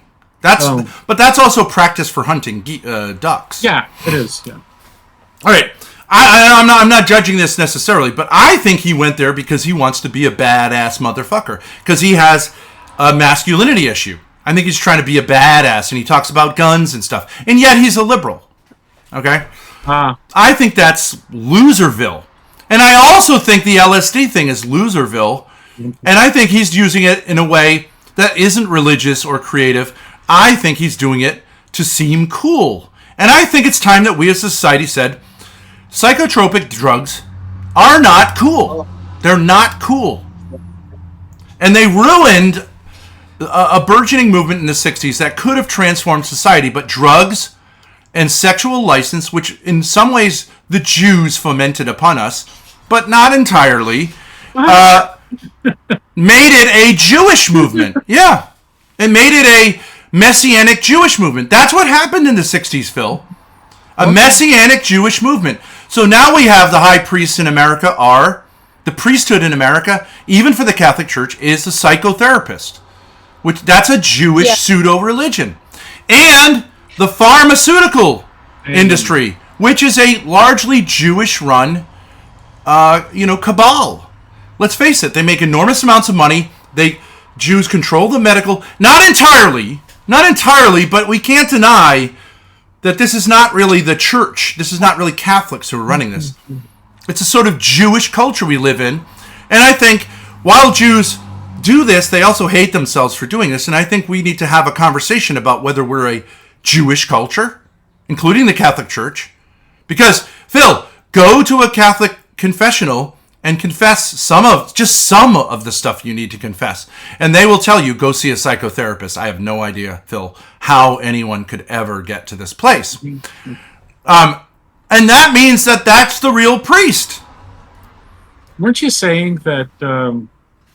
Because I've done that, and they go see a therapist. And I'm like, what the fuck are you?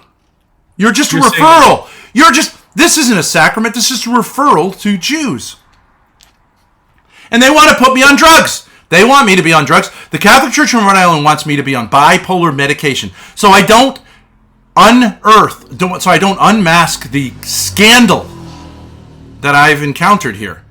They absolutely want me to go to the Jews, and I mean that in quotes, and get drugs and therapy. Because the priest I went to and brought the scandal to, who is at the heart of it, he told me, my therapist told me not to deal with this. Huh. And I'm on medication, and I'm tired. That's what he told me, in spite of the fact that this was a scandal which hurt young people severely. Okay? Mm-hmm. So I think we need to have this conversation. I need to have this conversation with my bishop to say, are we the Catholic Church, or are we... And this is at the heart of the pedophilia thing. The pedophilia crisis occurred because bishops refused to recognize that they could understand what pedophilia is. It's a sin. It's a vice. Instead, They said, I don't know what this is. Go talk to the specialists. And then these priests who were master manipulators worked the specialists, right? Because they only heard one side of the story. These specialists were making money on return visits, and so sent them back with a clean bill of health and had no accountability, right? Well, so they thought. When have psychotherapists who gave these guys clean bills of health ever been held accountable? They're not. Oh, I thought you were saying that the bishops thought that they were washing their hands of accountability by sending them to the. That's what I thought you meant. Right.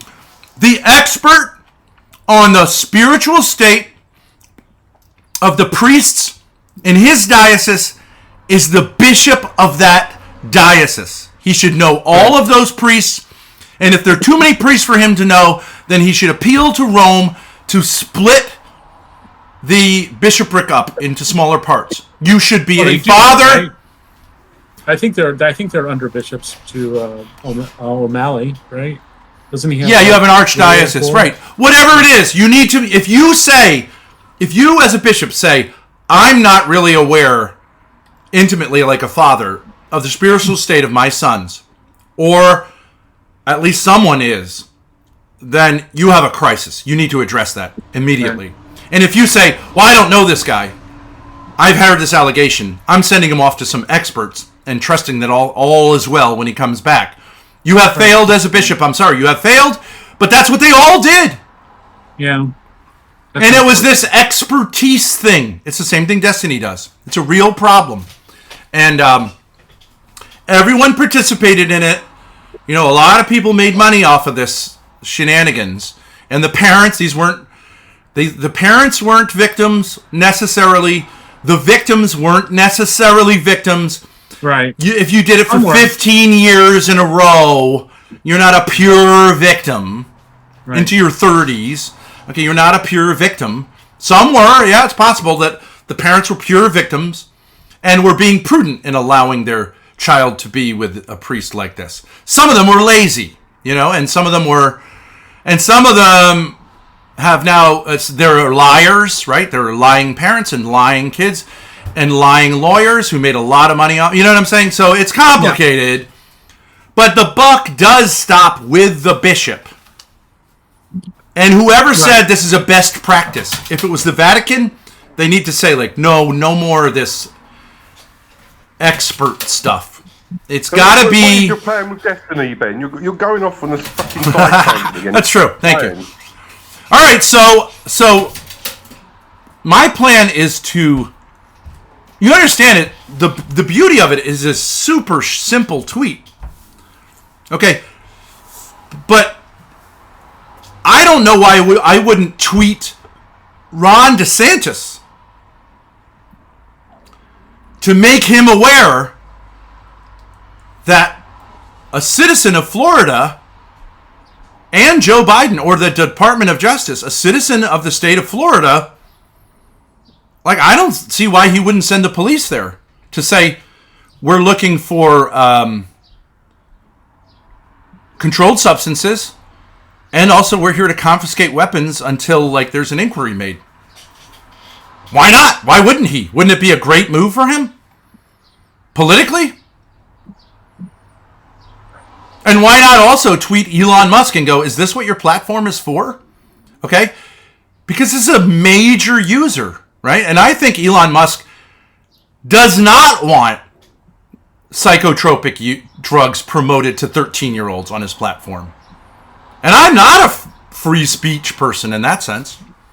All this to prop up Stephen Bonnell II's ego? No. What I'm saying is kind of the ultimate troll. It's the ultimate troll if we can get some traction, right? And I'll go on Hunter Avalon and go, and all the haters of Destiny, like Zerka, Grace sent something to Pearly Things, Just Pearly Things. She responded with a heart. So, I don't see how we couldn't hit every media, every big... I don't see how this isn't the end of Destiny. Well, prove me wrong. I'm Steven Crowder. Prove me wrong. I'm gonna fuck that I'm going to fuck him up, and I told him I'm going to fuck him up. And then all these other motherfuckers who got in my way and said, oh, yeah, you're just a little loser, are going to say, like, he took fucking Destiny down? But I think it should be Grace that does it. But you realize what everybody's going to say is... Now that's a Thorpocalypse. I don't have a problem with it. I don't think that's true. Well, Dusty himself is all about legal stuff, isn't he? He's a moral fag. Well, all right, so Phil, well, let's go with Phil. I think Phil's an interesting person. He's more of a normie than most people on the internet. Although he's on the dork side of things. But okay, you're kind of like, well, I don't know about that, right, Phil? Yeah. Because you're saying LSD, though technically a Schedule 1, you admit that, right? Schedule 1, top. Okay. You're saying I've known people have used it, and it's more like marijuana than it is like, but if he said meth, you would agree, right? If I'm going to like shoot up heroin because it's cool. No? I don't have a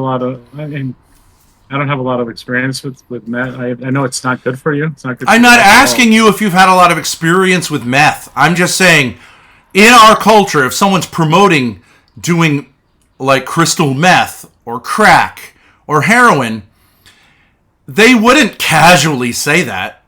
Like LSD is one of these gray areas, right? I mean, Shipley will tell you about meth all day. I think psychotropics, in and of themselves, have been used throughout all history. It's not like the LSD or mushrooms or things like that. It's not that big of a deal to me. Okay, but you agree with me that drugs ruined the 60s from being a revolutionary or radical movement that like sort of reinvented, okay, and I think two things were part of that. Disco ruined everything. What? What? I think disco ruined everything in the 60s. Okay, but disco was connected with homosexual liberation, right? A kind of extreme homosexual liberation and horrible music. I mean, 60s was great music, right? I mean, it was actually a good time for music. It was a good time for everything. I agree. Well, so was the 70s. Yeah, it was if you were, But Phil, LSD is largely what ruined the 60s. I don't know what ruined the 60s, to tell you the truth. Well, LSD was proclaimed as a new religion, right? More than any other drug. This is opening and liberating. Okay. Yeah. Okay, but I'm not going to cite some fucking study. But a lot of people who did LSD ended up being burned out losers because they fried their brains. And yes, it's sort of like religion, but it's kind of like an anti-religious religion, right? Because yes, it allows your brain to do certain things, which it would do religiously, but doing it artificially is extremely, turning religious awakening into a recreational pastime is extremely anti-Catholic, no? I would say so, yes. That's like saying, and I'm not trying to be a prude about this, but like having a lot of promiscuous sex, yes, will open some doors to relationality and what marriage can be like, but it also causes extreme damage in those areas, Phil, right? Mm-hmm. Like, I agree. Like, boring. This is boring. Okay, so we got to meet Ben, this guy. why don't you go clean your penis, you faggot? Okay, so we'll ban. Clean your penis, faggot. All right, so what do I do, Grace? Oh, I can do it, but server mute on his square. Can I do server mute? Yeah, you can server mute. Yeah. All right, we'll do server mute. Why would you get rid of Jordan Peterson? You would have gotten all the views. Trying to learn how to have discipline. That I don't think was a real contribution. Yeah, right. And we could troll it that Jordan Peterson was also talking with us about this, right? Yeah. Be like, featuring Jordan Peterson. Because I had the police tell me that my son had done something on Discord under the name King Penis, which we actually turned out, though he does Discord under King Penis, that was someone pretending to be King Penis. So okay, well, I got trolled. Why can't Destiny? Did you ever see that Norm Macdonald interview where he says he was into what's that kind of sex where they hit each other? BDSM. Yeah, BDSM. And he's like, we came up with a safe word. It's very important to have a safe word. He goes, what's your safe word? He goes, boring. That guy was hilarious. Yeah. I enabled Grace. I enabled AI summaries, so those will come up in the side chat. Is that right? I noticed in... You enabled what? AI summaries. Oh, that'll happen within all my stuff, right? Enslaved by Truth, he made a video of you where you're sitting there and you're talking about like all these like things that are happening to you. You remember that? That's an old video that I edited, and I noticed Jeremiah that you had Norm Macdonald's biography next to you. Yeah. Oh yeah, we did get it. Yeah. I was like, I know that book. I got that book. Which I never read, of course. Which is how we would want it to be, right? Yeah. It's a funny book. I've been using his joke about deeply closeted gay men. Oh yeah. You know that joke? Because I'm like, saying? Of course I'm not. Some variant of it I'm using because I'm saying to the guy under me, he's saying that he's going to get to grace by enticing me into homosexual activity, and I'm saying I'm open to it. It could be that I'm so deeply closeted that I'm unaware, and shoot your shot. So far, I've gotten apparently a dick pic, which I didn't open, but Grace accidentally opened. A photograph of the better part of his hairy ass crack, and some like bikini underwear shots. So far, the pin hasn't moved. You know what I mean? I don't see it going from hetero to homo, but it also I don't find them extremely revolting, especially because I didn't see the dick pic. So I think that also would indicate, because I think if you got really repulsed by it, that would show maybe that you do have deeply closeted homosexual feelings. I just feel like, I don't know, not doing it. I'm open, but like I'm kind of bored by it. So, but I'm open to him continuing to do that. You're saying you're gay. So you're saying you're gay. No. No, I'm saying I'm gay. I like it. See, he's doing it. Yeah. It's not doing anything for me. I mean, it mildly like no thank you, but that's all. That's it. I'd say wash your hands at this point. My hands? No, him. Oh, he has masturbated on stream. Like, I think. Oh, that's gross. Well, but it was under the table. It was under the screen. But then I do think he did come up and show a little of the product. I would say that's a little more than I can deal with, but it's a canon event. Thank God we're on the internet, Phil. Yeah, on the interweb. He's a fellow Floridian. Yeah, he should. He's a citizen of Florida. I don't think he's a big fan of. Well, he's a big fan of Grace, so he could help Grace out and say, as a citizen of Florida, right? It's kind of. Yeah. But do you see how, like, I'm saying, you could say, well, I don't know if I agree with you that LSD, blah, blah, blah. Okay, but you're seeing how it could be like an incredible troll. I don't even understand what he's talking about. He's like, I'm going to go out shooting with my parents, then LSD. I don't know what that means. So someone in the comments said it means something long at chill day or something. LSD means like low stress day. Low stress day. Oh, okay. Stress day, so. But if you said LSD, I don't know. I think you have responsibility well, it doesn't make sense with the tweet. Then maybe some low stress day. Yeah, that makes sense. No. Do I think he's going to spend like an enormous amount of time in jail? No. Then probably low stress day today. Okay, yeah. So so maybe he can wiggle out of it, but I think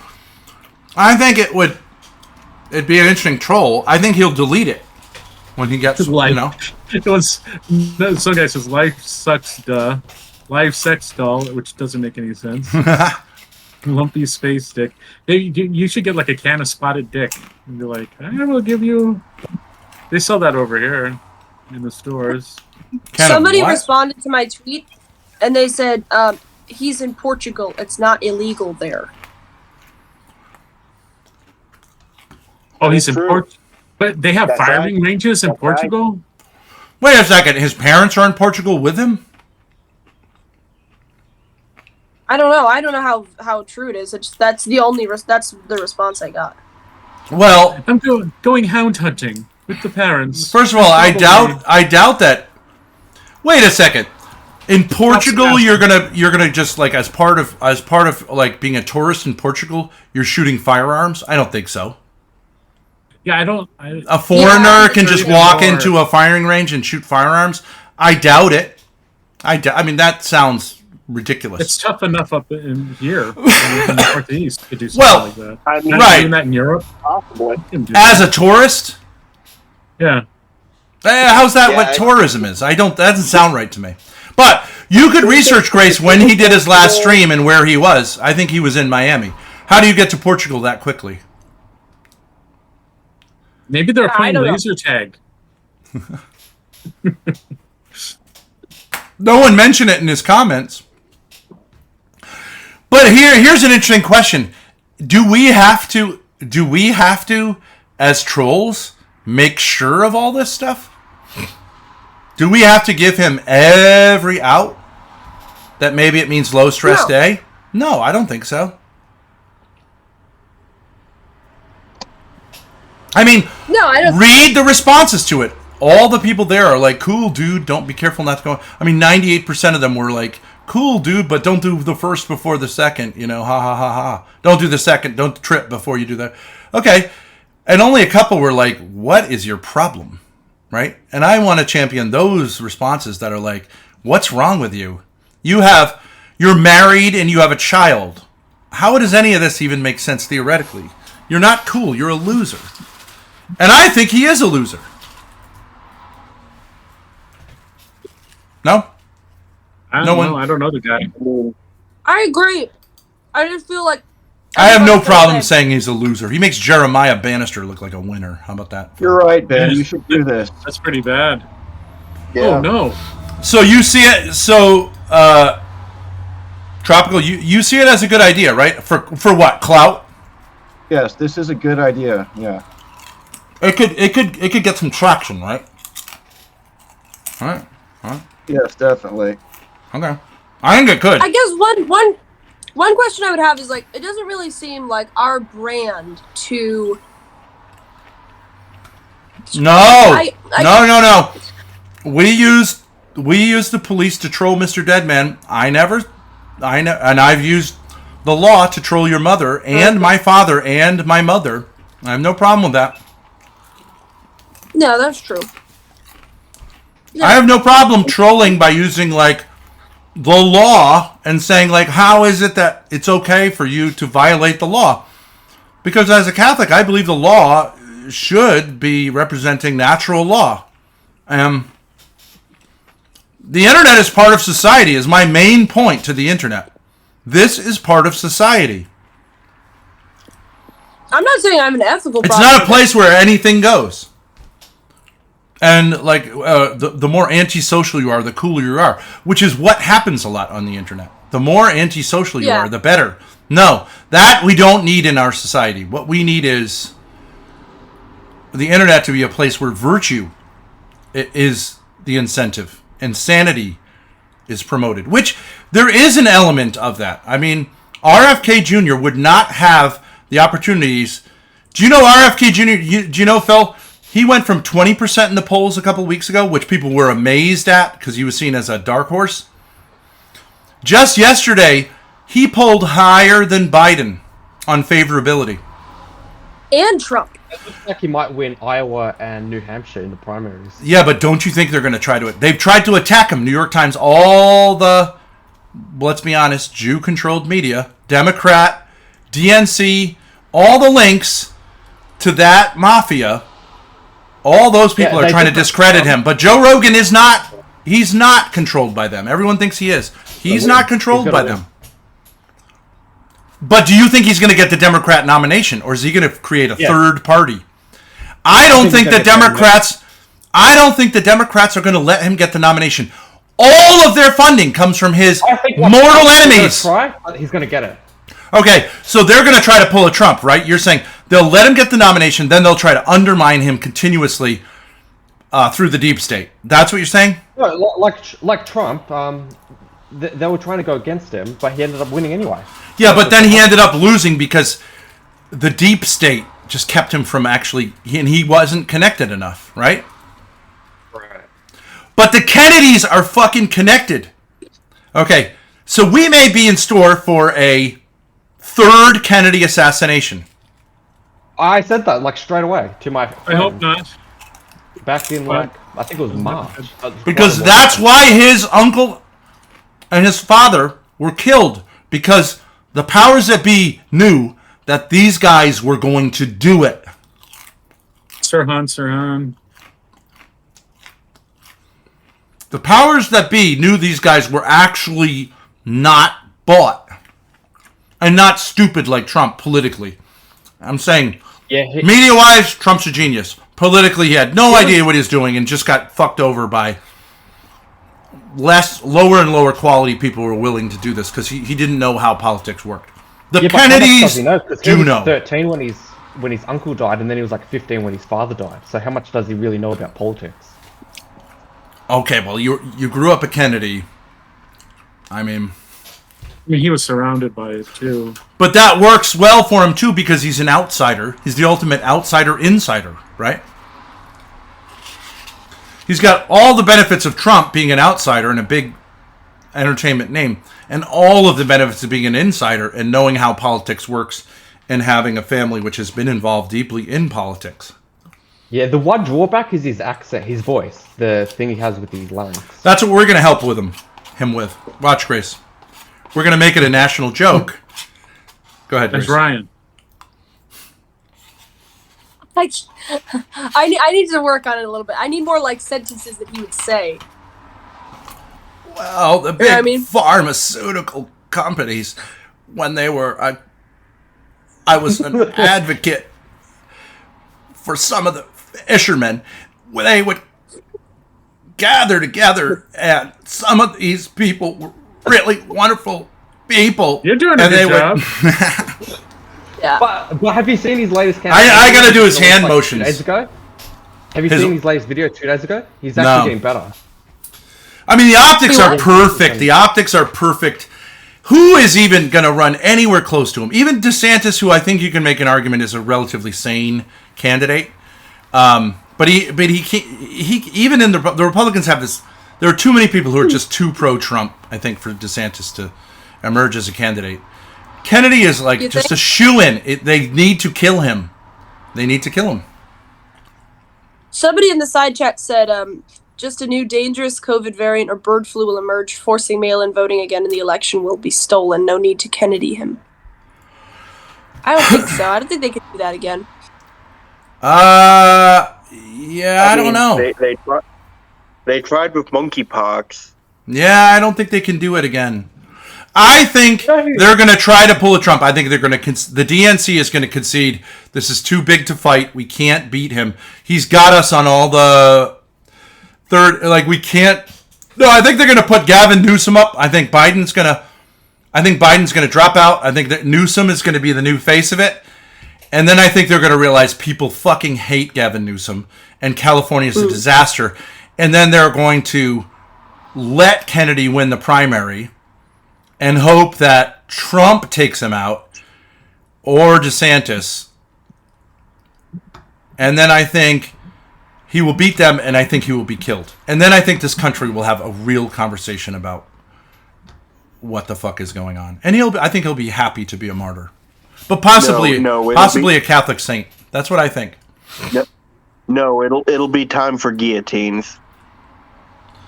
Well, it's going to be time. I don't really think so because, like, it's not one party that's a Kennedy. You know what? Who is it that's going to be hurt by that? All of us, right? Black, white, minority, majority, purple, working class. It's just a revolt against the elites, but that has to be a coming together, and that's what he wants. I think he'd be happy to give his life for it. I think it'd be a beautiful thing. And then we become the new Kennedys, and we all get shot and killed.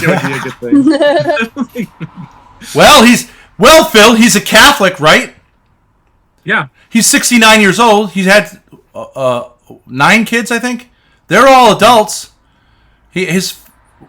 what greater honor would that you and I were worthy of a martyrdom for the good of the church and the world. I mean, I understand that for you, martyrdom is like not getting like 3 breakfasts, but I mean, there are real men in the world, Phil. I prepaid my martyrdom. It was called... I prepaid my 3rd breakfast. All right. So, and I tell you what, it wasn't no yogurt with whatever... I know. I swept from the floor. I know. That you got came from a fryer later. Like, well, what is this? It's like, oh, there's some lint in this. I know. It was deep fried, Phil. Everything for you is deep fried, right? You probably fry your ice cream. Always. Oh, do you have a fryer later? I gotta get one if I don't have one. I have a fryer later. I don't know. You gotta hook it up to gas. Yeah, yeah. You can be like the... I got a gas You stove. could be one of those guys who is like getting... Although they're going to get them out of here. I think they passed a law. You can't build anymore with them. Kind of dumb. Like, you could be one of those... You could be like those... There are like a lot of women that men want to see get fatter and fatter on the internet. Yes. And so you can be like the middle-aged male version of that and could part be of my harem. My niche. Yeah. Lean into it, Phil. Lean into it. Yeah. Playing board games and slowly exploding. I'll slowly like become part of the house and will graft into the walls. Yes, Phil. Yes. The Friolator. And the Friolator is worth about as much as this microphone. About $400, $500. Yep. It's a beauty. She's a beauty. We can have clam cakes and play board games. You'll get fatter and fatter and lose more and more at risk. Meanwhile, I have all these ladies after me. Yes. Fatter and fatter. They'll all be sending pies through the mail. Is that a female fetish? I don't think so, Phil. Sorry. Well, I don't know. I've never heard of... men pretending to be women sending me pies. Oh, maybe it's a transgender. Yeah, okay. Yeah, maybe. It'll work. Well, you're sort of a pretty guy, Phil, and I don't mean that in any kind of odd way, but like you could go transgender and then have men send you, you know what I mean? A little bit of eyeshadow, makeup, a wig. I was an ugly girl. Now I'm just a pretty... I mean, you have tits. We don't have to do anything there. Right. I'm the envy of the stream. Let's just say, as long as Phil is getting pies, he's happy. Phil gets Best Tits Award on the Ben Thorpe channel for this year, 2023. Nicest rack. And you know what? It's only the middle of the year, and I've already won it. That's nice. You know, John, my son, also called Not Gay Jerome, Grace has this thing where she keeps hand files of men. Okay. You know? And so he's been sending pictures that are obviously a way of saying, can I be in your file, Grace? Can I be in your file, Grace? It's semi-sexual, but not necessarily. Like, she has RFK's hand. She has my hand. She has all the Coomer's hands, all of her simps' hands, and all the rest. And he was trying to do that. And I was like, okay, great. Okay. And Grace will send you a picture of her, I don't know, her top or something like that, and you could put that in your file. I was assuming he had a top, and then I remembered that in his Discord, you have to send a penis picture, and for the girls to be in it, they have to rate all the penises, which is odd for a guy's server. It seems normal. So then you do think that's normal? That a man collects pictures of other men's erect penises? I think he tries to... Who of us hasn't? Who of us... I've never seen a dick pic. Folder on our... Phil, can I tell you something as a middle-aged... Phil, can I tell you something as a middle-aged man? I just want to say this, and then I'll let whoever was interrupt, no problem. But Grace, cover your ears for a second. But I tried taking... I was trying to do this gradualism idea with Courtney, maybe, as like a way of saying, like, we can kind of move together away from this relationship. But I get that, like, 20 years together, whatever. So I tried to send her a dick pic, but as a middle-aged man, I just sent her a picture of me flaccid, because... She was like, I don't think that's... Seen it? I mean, yes, of course, but I was just being vulnerable, and I was saying, you can do whatever. I was just saying, I trust you, okay? But she was like, this is not what they look like. You're supposed to be rock hard. And I was like, well, but that's your job, right? I'm not supposed to be rock hard by myself. I'm not... I get 13-year-olds are just like, that's just... like waking up is that. Okay, so take a picture of it. But when you're 50 years old, it's like, it's a real process to get yourself all ready. And the whole point is I'm inviting you to and wouldn't you want to see the beginning of this process? So you say, like, I would like to complete this process? Why do you want to see it? Why do you want to see it? Like, unless you're like in the next room, like someone's got to take care of this. Courtney's the one that's obsessed. I mean, that mop over there in the corner is looking pretty good right now, but. So anyways, I think there's such thing as a middle-aged dick pic, which is flaccid. But, you know, some semi-turgid. That's about all I can do. So I think it's a new genre. You got to put it out in the universe. And it's less, let's just say that kind of a picture is less like veiny and crazy. It's more just like, you know, at that state, somewhere between like full retraction and, you know, it's sort of a benevolent organ. You know what I mean? Benevolent. It's watching Star Trek reruns. And it's still in my trousers, so like the pubes and the testicles are hidden. So it's almost like a finger popping out, just saying, "Hey, I'm interested," but no big deal here. How's it going? It's not that urgent. No, you know what I mean? It's just saying, "Hey, it's a laid back, the middle-aged dick pic." I think it's a great genre. We could get some middle-aged women to collect our dick pics, maybe, but it would have to be anonymous. I couldn't attach it to myself. Because for my kid's sake, but she could just have a collection, you know, from wherever. We'd have to find like a VPN or something, and she could just say, "Look here, here's some middle-aged penises," and then she could rate them, and then you could just know, like, "Oh, I got a 6.3." Browse, browse it. Anytime, no pressure. It's okay, Ray. It's okay. Pac-Man has a feet pic collage. Yeah, I think the hand pic thing is funny because there is a sexual connection that people make between men's hands and their genitalia, which I think there is something about. You can tell something about a man from his hands. Calluses, yes or no? Yours are obviously fat. Calluses. I can't believe he knocked my hands. Look at my hands. They're huge. There's no problem here, people. There's no problem here. There's no problem, believe me. Believe me, no problem. Like if you have calluses in your hands, that means something about it could. Well, see, he has callus. No, the calluses wouldn't mean that, but it means you're a working class man or whatever. You know what I mean? If you're just rating someone just based on it, he has calluses, but you could see they're weird calluses from barbells, from those grippy barbells. Yeah, barbells. That's what it is. So that's a workout hand, not a manual labor hand, because a manual labor hand would be dirtier. Right. He'd have dirt under his nails probably, and it would just be a different type of callus than that. That's you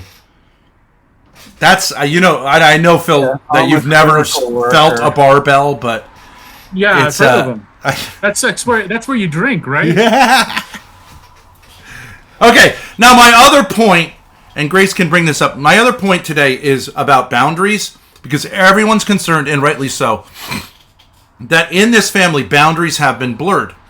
And the prime boundary that's been blurred is the boundary of the parental bedroom. And that's not an implication of anything, but I'm saying literally the threshold to the parental bedroom, which in this case is now my bedroom, is not respected by any of my kids. And I think it never, and Grace, this is what I was saying before. So you don't have a parental, you don't have that with your kids? A long time ago, I mean, when you live in a house with a lot of people, it's like there are no. Okay, that's interesting. Yeah, because you're sort of like, well, you know, that's kind of like Catholic. We have that, and I remember, like, I think this is legitimate. Like, I remember, like, reading that prior to modern heating, a lot of times the entire family would be in one room. And the parents would copulate in a way that the kids could notice, okay? Like, you know what I mean? It was just sort of understood, but I mean, it wasn't done in front of them or with them, but it was kind of like there'd be some grunting and groaning, and it would actually, like, be normal, and the kids would just be like, okay, yeah, mom and dad are doing this, right? And that's where we came from or whatever. Like, it's like growing up on a farm. You're not going to be like, oh, kids, look away. The pig is having sex. You know, it would just have to be integrated. But, Phil, I think when we do have houses, and we do have heating, and we do have rooms with doors, which I hope you do have in your house. Right, Phil? I had to get rid of the doorways because I couldn't fit through. So I had to get all the framing. They're gonna have to crane you out for the weighings. Yeah. But I do think, okay, so yes, so that was how it was conveyed, and I'm saying it didn't happen with Grace. She walked into a situation that I think actually Courtney and I both allowed there not to be. There was never a lock on our bedroom door. And that comes out of a kind of sense of like, okay, well, I'm breastfeeding. Okay, and then we're putting our first kid to sleep, but we want to be there, right? You want to keep the door open, we want to make it seem. But the door was never shut. And there was never a lock. And if a kid came up, it was never like, get the fuck out of here. Right. Or it was always like, okay. Like between you. Yeah. Warm. And to get warm? Yeah, when the little kids, your kids didn't jump in bed with you? Well, you mean nightmares, Phil, right? Huh? Like nightmares? Like it's a nightmare or no, they're it's just sick? like, yeah, or anything. Just like they... No, Phil. Yeah, Phil would be good for heating. Yeah. I heat the whole room. So maybe you say you're not Hispanic even though your last name is Gonzalez? I am, yeah. Oh, you are Hispanic? So maybe that's a more Hispanic thing? Like that kind of warm Hispanic lack of boundaries? And I get it. Like I always tell my kids, and they don't like this, but I always say, and this is something we could maybe relate to.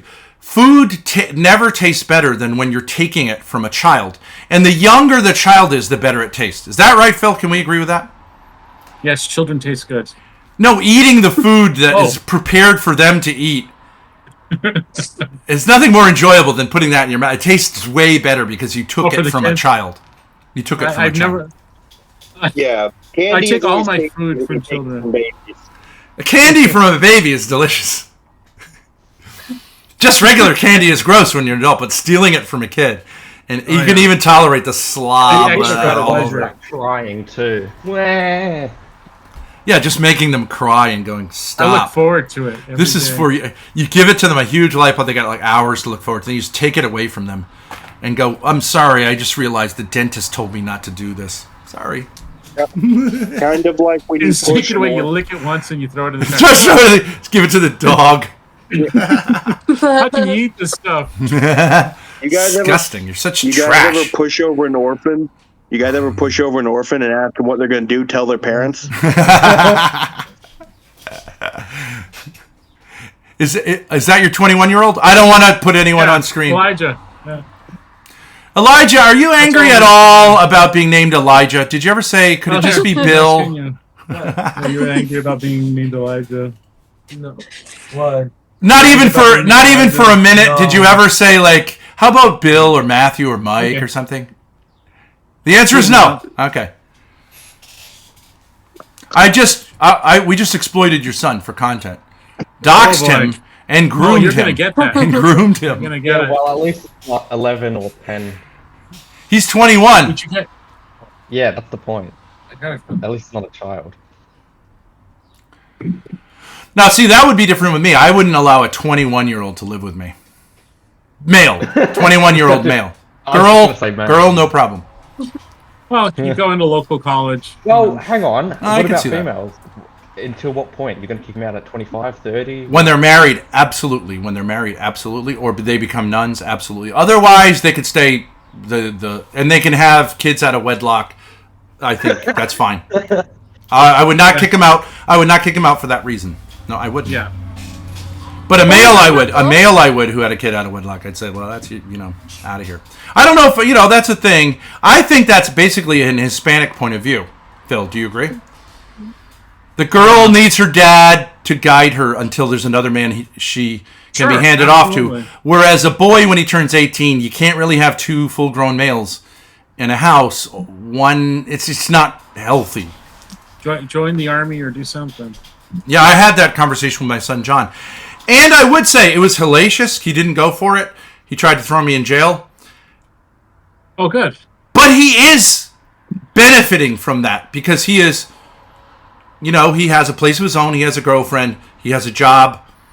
He works 40 hours a week. He did have to cut the cord. I think it was hard, but I think I don't regret having done that. Yeah.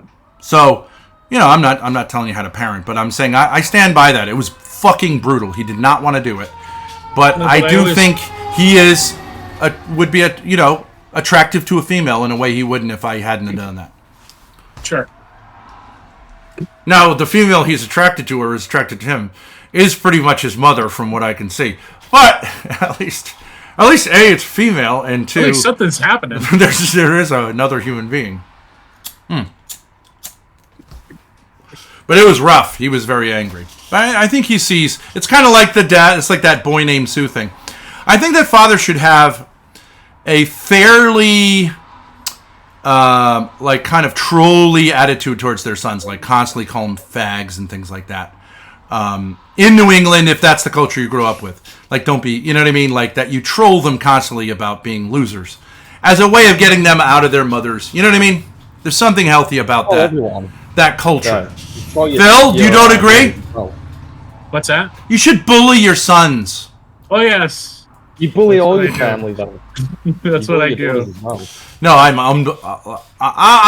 only a fake bully. And with girls, I make Maggie cry and then I laugh. Yeah, that's true. I love watching children cry when they're being losers. I call Maggie a whore constantly, so I do like trolling my kids. Calls me a fat slob. And Phil, if they don't come around, I'm finding another chick, and I'm going to have 6 more kids. Wait a minute. And I'm gonna pit those kids against these 6 fuckers. That's my way of dealing with it. If they don't come around. And then you'll have 12 children who rejected you. 12 kids, and then I'll demand that each of them has 12. So I want a gross of Thorpes, 144 Thorpes. Then I can die and feel like reproductively at least, even though they're all crackheads. But the problem with that plan is no woman wants to give you another kid. Well, that's not what your mother says, but she's well past those years. We try, but the incredibly violent anal sex, I keep telling her, that's not how you make more babies. And she just says, just give it to me, give it to me, give it to me. Ben wants 12 disciples. Yeah, right, 12. It's biblical. It's biblical. But I'll take a bitch who's got like 2 kids. Like Lauren Southern's got 1. Like the floor of the Senate in Rome where they all stabbed Caesar. But with Ben. Yeah, right. 12 kids. I'll pit them all against each other. It'd be perfect.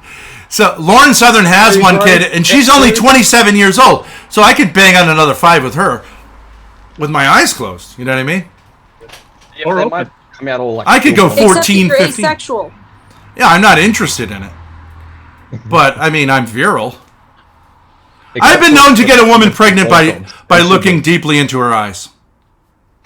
I've been accused of that. My penetrating gaze. Probably your mother would believe that happened if I told her that. You know, that she got pregnant because I looked into her eyes, and she'd be like, I don't think that's true. I guess so. That's a thing. Well, remember that woman, remember that Filipino woman who convinced that sort of autistic guy that she had gotten pregnant through the internet? Yeah. And she was like, the police have come to get you. And he was like, oh. I need your debit card. You need my debit card. No, mommy, no, mommy. I so, get Phil, pregnant, mommy. Phil, boundaries, right? But, Phil, you have daughters, right? Yeah. Okay. Well, when your daughters reach a certain age, okay, we don't have to be ridiculous. We're grown men. The boundary, the relationship becomes fundamentally, different. And I always say there's like an awkward phase in which fathers and daughters right around puberty give each other a lot of space, and the mother really is the key one there, right? Because of, the changes. I don't want to know about the changes and all that stuff. I don't care. And they have a fuggy phase. Where they're like all the features go, right? Everything's awkward. You give them their space. You say, "I love you very much," but it's not the warmth of childhood. It's not like the intimacy of pre-pubescent, and it's not the bantery with an adult. It's that kind of awkward thing where it's like, I give you your space. I'm not going to comment on your appearance because you're fugly, and the braces and all the rest. This is somewhat disturbing. I just got jump scared. I thought it was a picture, then he moved. That's someone's head, right? That's not a close-up of a schlong. Interesting. Probably some ugly Asian kid. Interesting. Well, he's a serious Right. pack. Chinatown. He's a serious pack. Timeout zone. Probably. This is some Yeah, serious this guy's. timeout zone. I think. Oh, that's cool. I think all.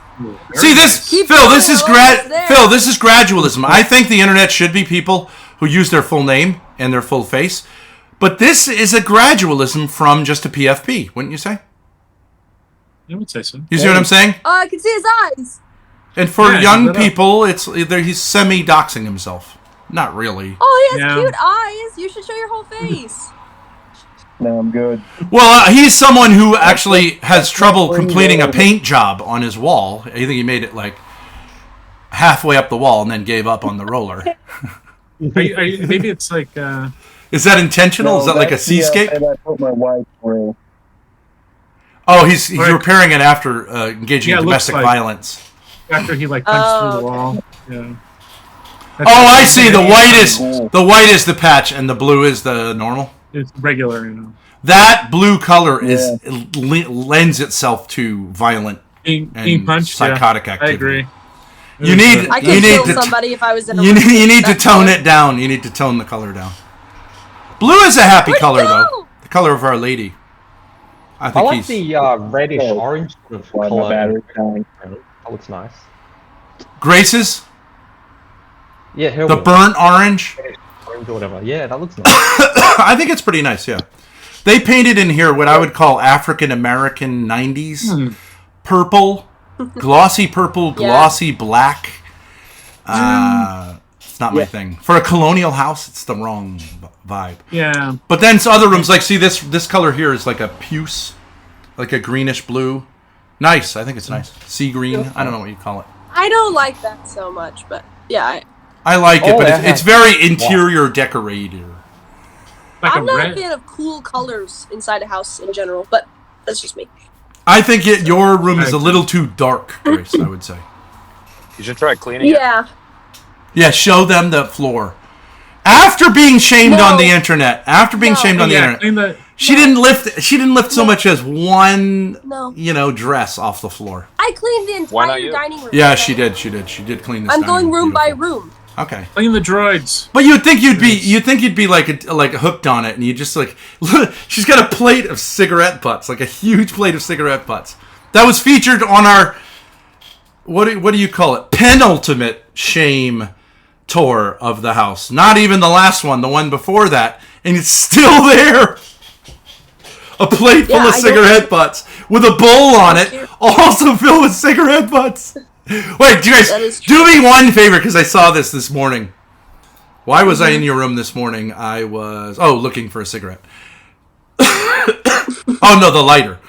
Boundaries, Dad. I know, boundaries. Okay, yeah, I can look for a lighter. Okay, now, or why don't you leave me a lighter? Why do you take my lighter? Okay, that's the point. There's a 500. Show them. There's a liquid on your nightstand, which is where the lighter was. That is black. I insist on that. Just that one thing. Come on.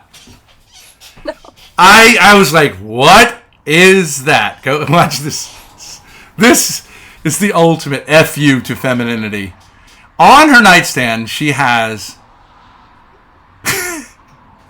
Do I get something if I show this? The anti-penultimate. You get integrity. Let's see it. Fuck this, I'm dropping out. Put it closer. What is that? What is it? Oh, it's a water cup that's filled with cigarettes. Okay. Well, okay, but look, it looks like molding. It like mold. No, show it better at this point. It's got like liquid. Okay. Wait, ask NoFap if he'd drink that. How much? If he would drink that to show his love for you. Yeah, send it in the mail. Ask him if he'd drink it to show his love for you. I turned his camera off. I find him revolting at this point, honestly. All right, can I ask him? Can you hold it up? NoFap, would you drink that liquid? That's just cigarettes and water. No. He would not drink it. Why? It won't kill you. Fake. It won't kill you. Will it? It's just ash. Ash water. But she can shit on your face, but you won't drink that? He'll drink my piss, but... You'll drink her urine, but you won't drink a little I actual... don't think I said shitting on the face. Oh, okay. I only said drinking piss. I think that's as far as I said. Okay, so you would drink... He also told us if you tell him to stop taking kratom, that would be another thing he'd leave you over. He will not stop with kratom. Kratom is his first love. Stop taking kratom. What about tapering off of it? Like if you do X amount, you could do a little less? No, cold turkey or we're through. No, why not tapering? We're talking about gradualism, Grace. Because I want it Is over. this Sleazy? Is Sleazy here? Sleazy! Sleaze bag! Hey, Phil, have you met Sleazy? No. He's a wigger. You know what that is? I mean, he's an African-American. He's like the Kamala Harris of lousy rappers, I guess, from Canada. I'm who Ben wants to fucking be. That's what I am. Like a home run. Like a home run. Look at that. You got that. I like how it stays in your head. Give me that boom boom. All right, so... What was the one yesterday? Grace, Sleazy... Sleazy, though he claims to be black, is a Destiny orbiter, which makes no sense. And we are going... Okay, we'll prove it right now, because we are going to get Destiny in jail and off Twitter and banned from YouTube by the end of the day today based on a tweet of his. Grace, make the case to the Sleaze. Let's hear it. Sleaze. Well, Sleaze, wait a second. Why don't you... Case to the Sleaze? He says his name is Speakeasy, but people recognize that he doesn't really... So you have to modify his name. We've called him Sleazy. He looks sort of like Jesus, so we've called him Sleazus Christ. Also Squeaky and Squeakeasy. Squeakeasy. Squeak Sleazy. Hormaxer calls him Speak Sleazy. So it's like a perfect nickname because it has like 20 variants. Stevie Wonder does. But why don't we, instead of doing this on Discord, why don't we make the case on Sleazy's channel, who, while having a small channel, there are a lot of trolls attached to it, and a lot of people, I'm not saying pay attention to what Sleazy says, because nobody does, but fuck you. They might pick up on... would you like it? I'm making more noise than you are now. That's the problem. Well, I mean, this will blow up, though, Sleazy. I'm telling you, this is like ask NoFap. NoFap Gamer is not really like a big. Well, I want to hear what it is. It's not really a big Ben. Is not really a big Ben supporter, but he's like, oh yeah, no, that's a good idea, right? NoFap. Yes, Let's hear it. I want to know what it is. But wouldn't it be fresher instead of me having to rehash it 500 times? Like to just, I've made the case. I can make the case quickly. Grace and I will come on your channel, and I think it'll get a lot of views if you put a spicy thumbnail out, Ben Thorpe, and you can do it in a way that doesn't hurt you with Destiny. You can say Ben Thorpe's plan to wreck Destiny by midnight tonight, to get Destiny behind bars by midnight tonight. I'll have you on to come talk about it for sure. Are you trying to get Destiny? If I hear you correctly, are you trying to get him arrested for taking LSD? I think questioned by the police. If he possesses it, whatever they decide to do, and also have his firearms confiscated, and then have to, say like, what's up with that? Now, do I think anything's really going to happen? Heroin or anything? Okay, I think LSD is a serious drug. I don't think it's not. It's not really. Okay, but would you tell a 13-year-old like no LSD is cool to do? I wouldn't. But he did. Indian tribes that give their children ayahuasca and shit. And don't forget to put in the, in the title that after Jordan Peterson, Jordan Peterson adds critiques Ben Thorpe's response. Well, but let's go. It used to be on YouTube that people who did like spicy, what do you call it? Not thumbnails, but titles. I like your room, Speakeasy. You like it because it reminds you of the rotisserie chicken ovens that you visit to watch the carcasses spin and glisten with the oil. Yeah, Phil's a red guy too. Phil had the same problem you have, Sleaze. He was locked into his basement. He has emerged. He has emerged from his basement. Whoever was imprisoning him in there, let him out. But your time has yet to be served, Sleaze. That was when I was working for the Vatican laundromat. That was your Vatican. I thought you were in the telescope room. Yeah, well, in the Lucifer, underneath Lucifer. All right, so Sleaze, are you going to stream this? Is what you're saying, Sleaze? Well, yeah, I'll stream it. Well, do you want to go on YouTube, or we can come on YouTube? Yeah. All right, you want to do that? Well, should you get? Did you put the title? I want to see the title, and I want to see a picture of Destiny behind bars. Okay, so I'm gonna get this ready. You're really good at thumbnails. You're gonna be ready in the next hour? Yeah. So let's give it a little time to simmer. Send it out to everyone, and they'll promote it. Okay, because I'm serious. I'm not fucking around. Like, I think I can make the case. I think we'll have him delete his tweet by 2. I bet that'll happen by 2 o'clock. He'll delete that tweet. And in jail by midnight.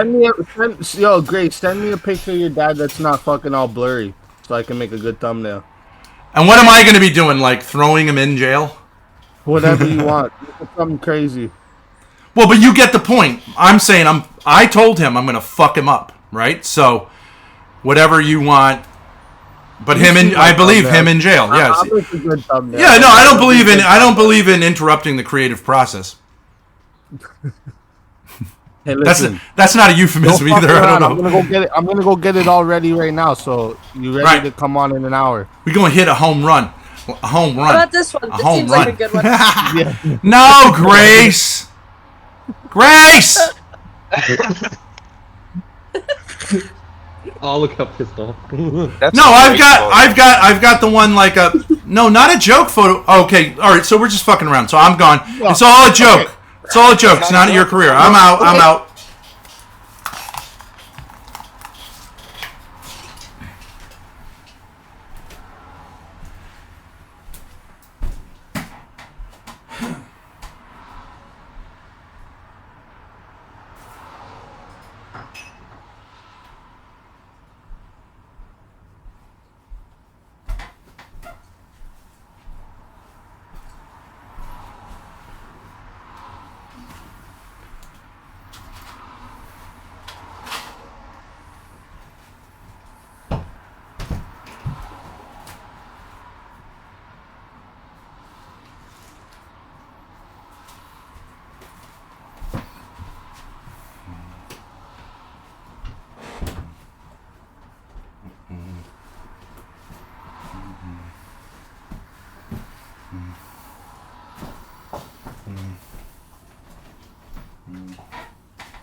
All right, great.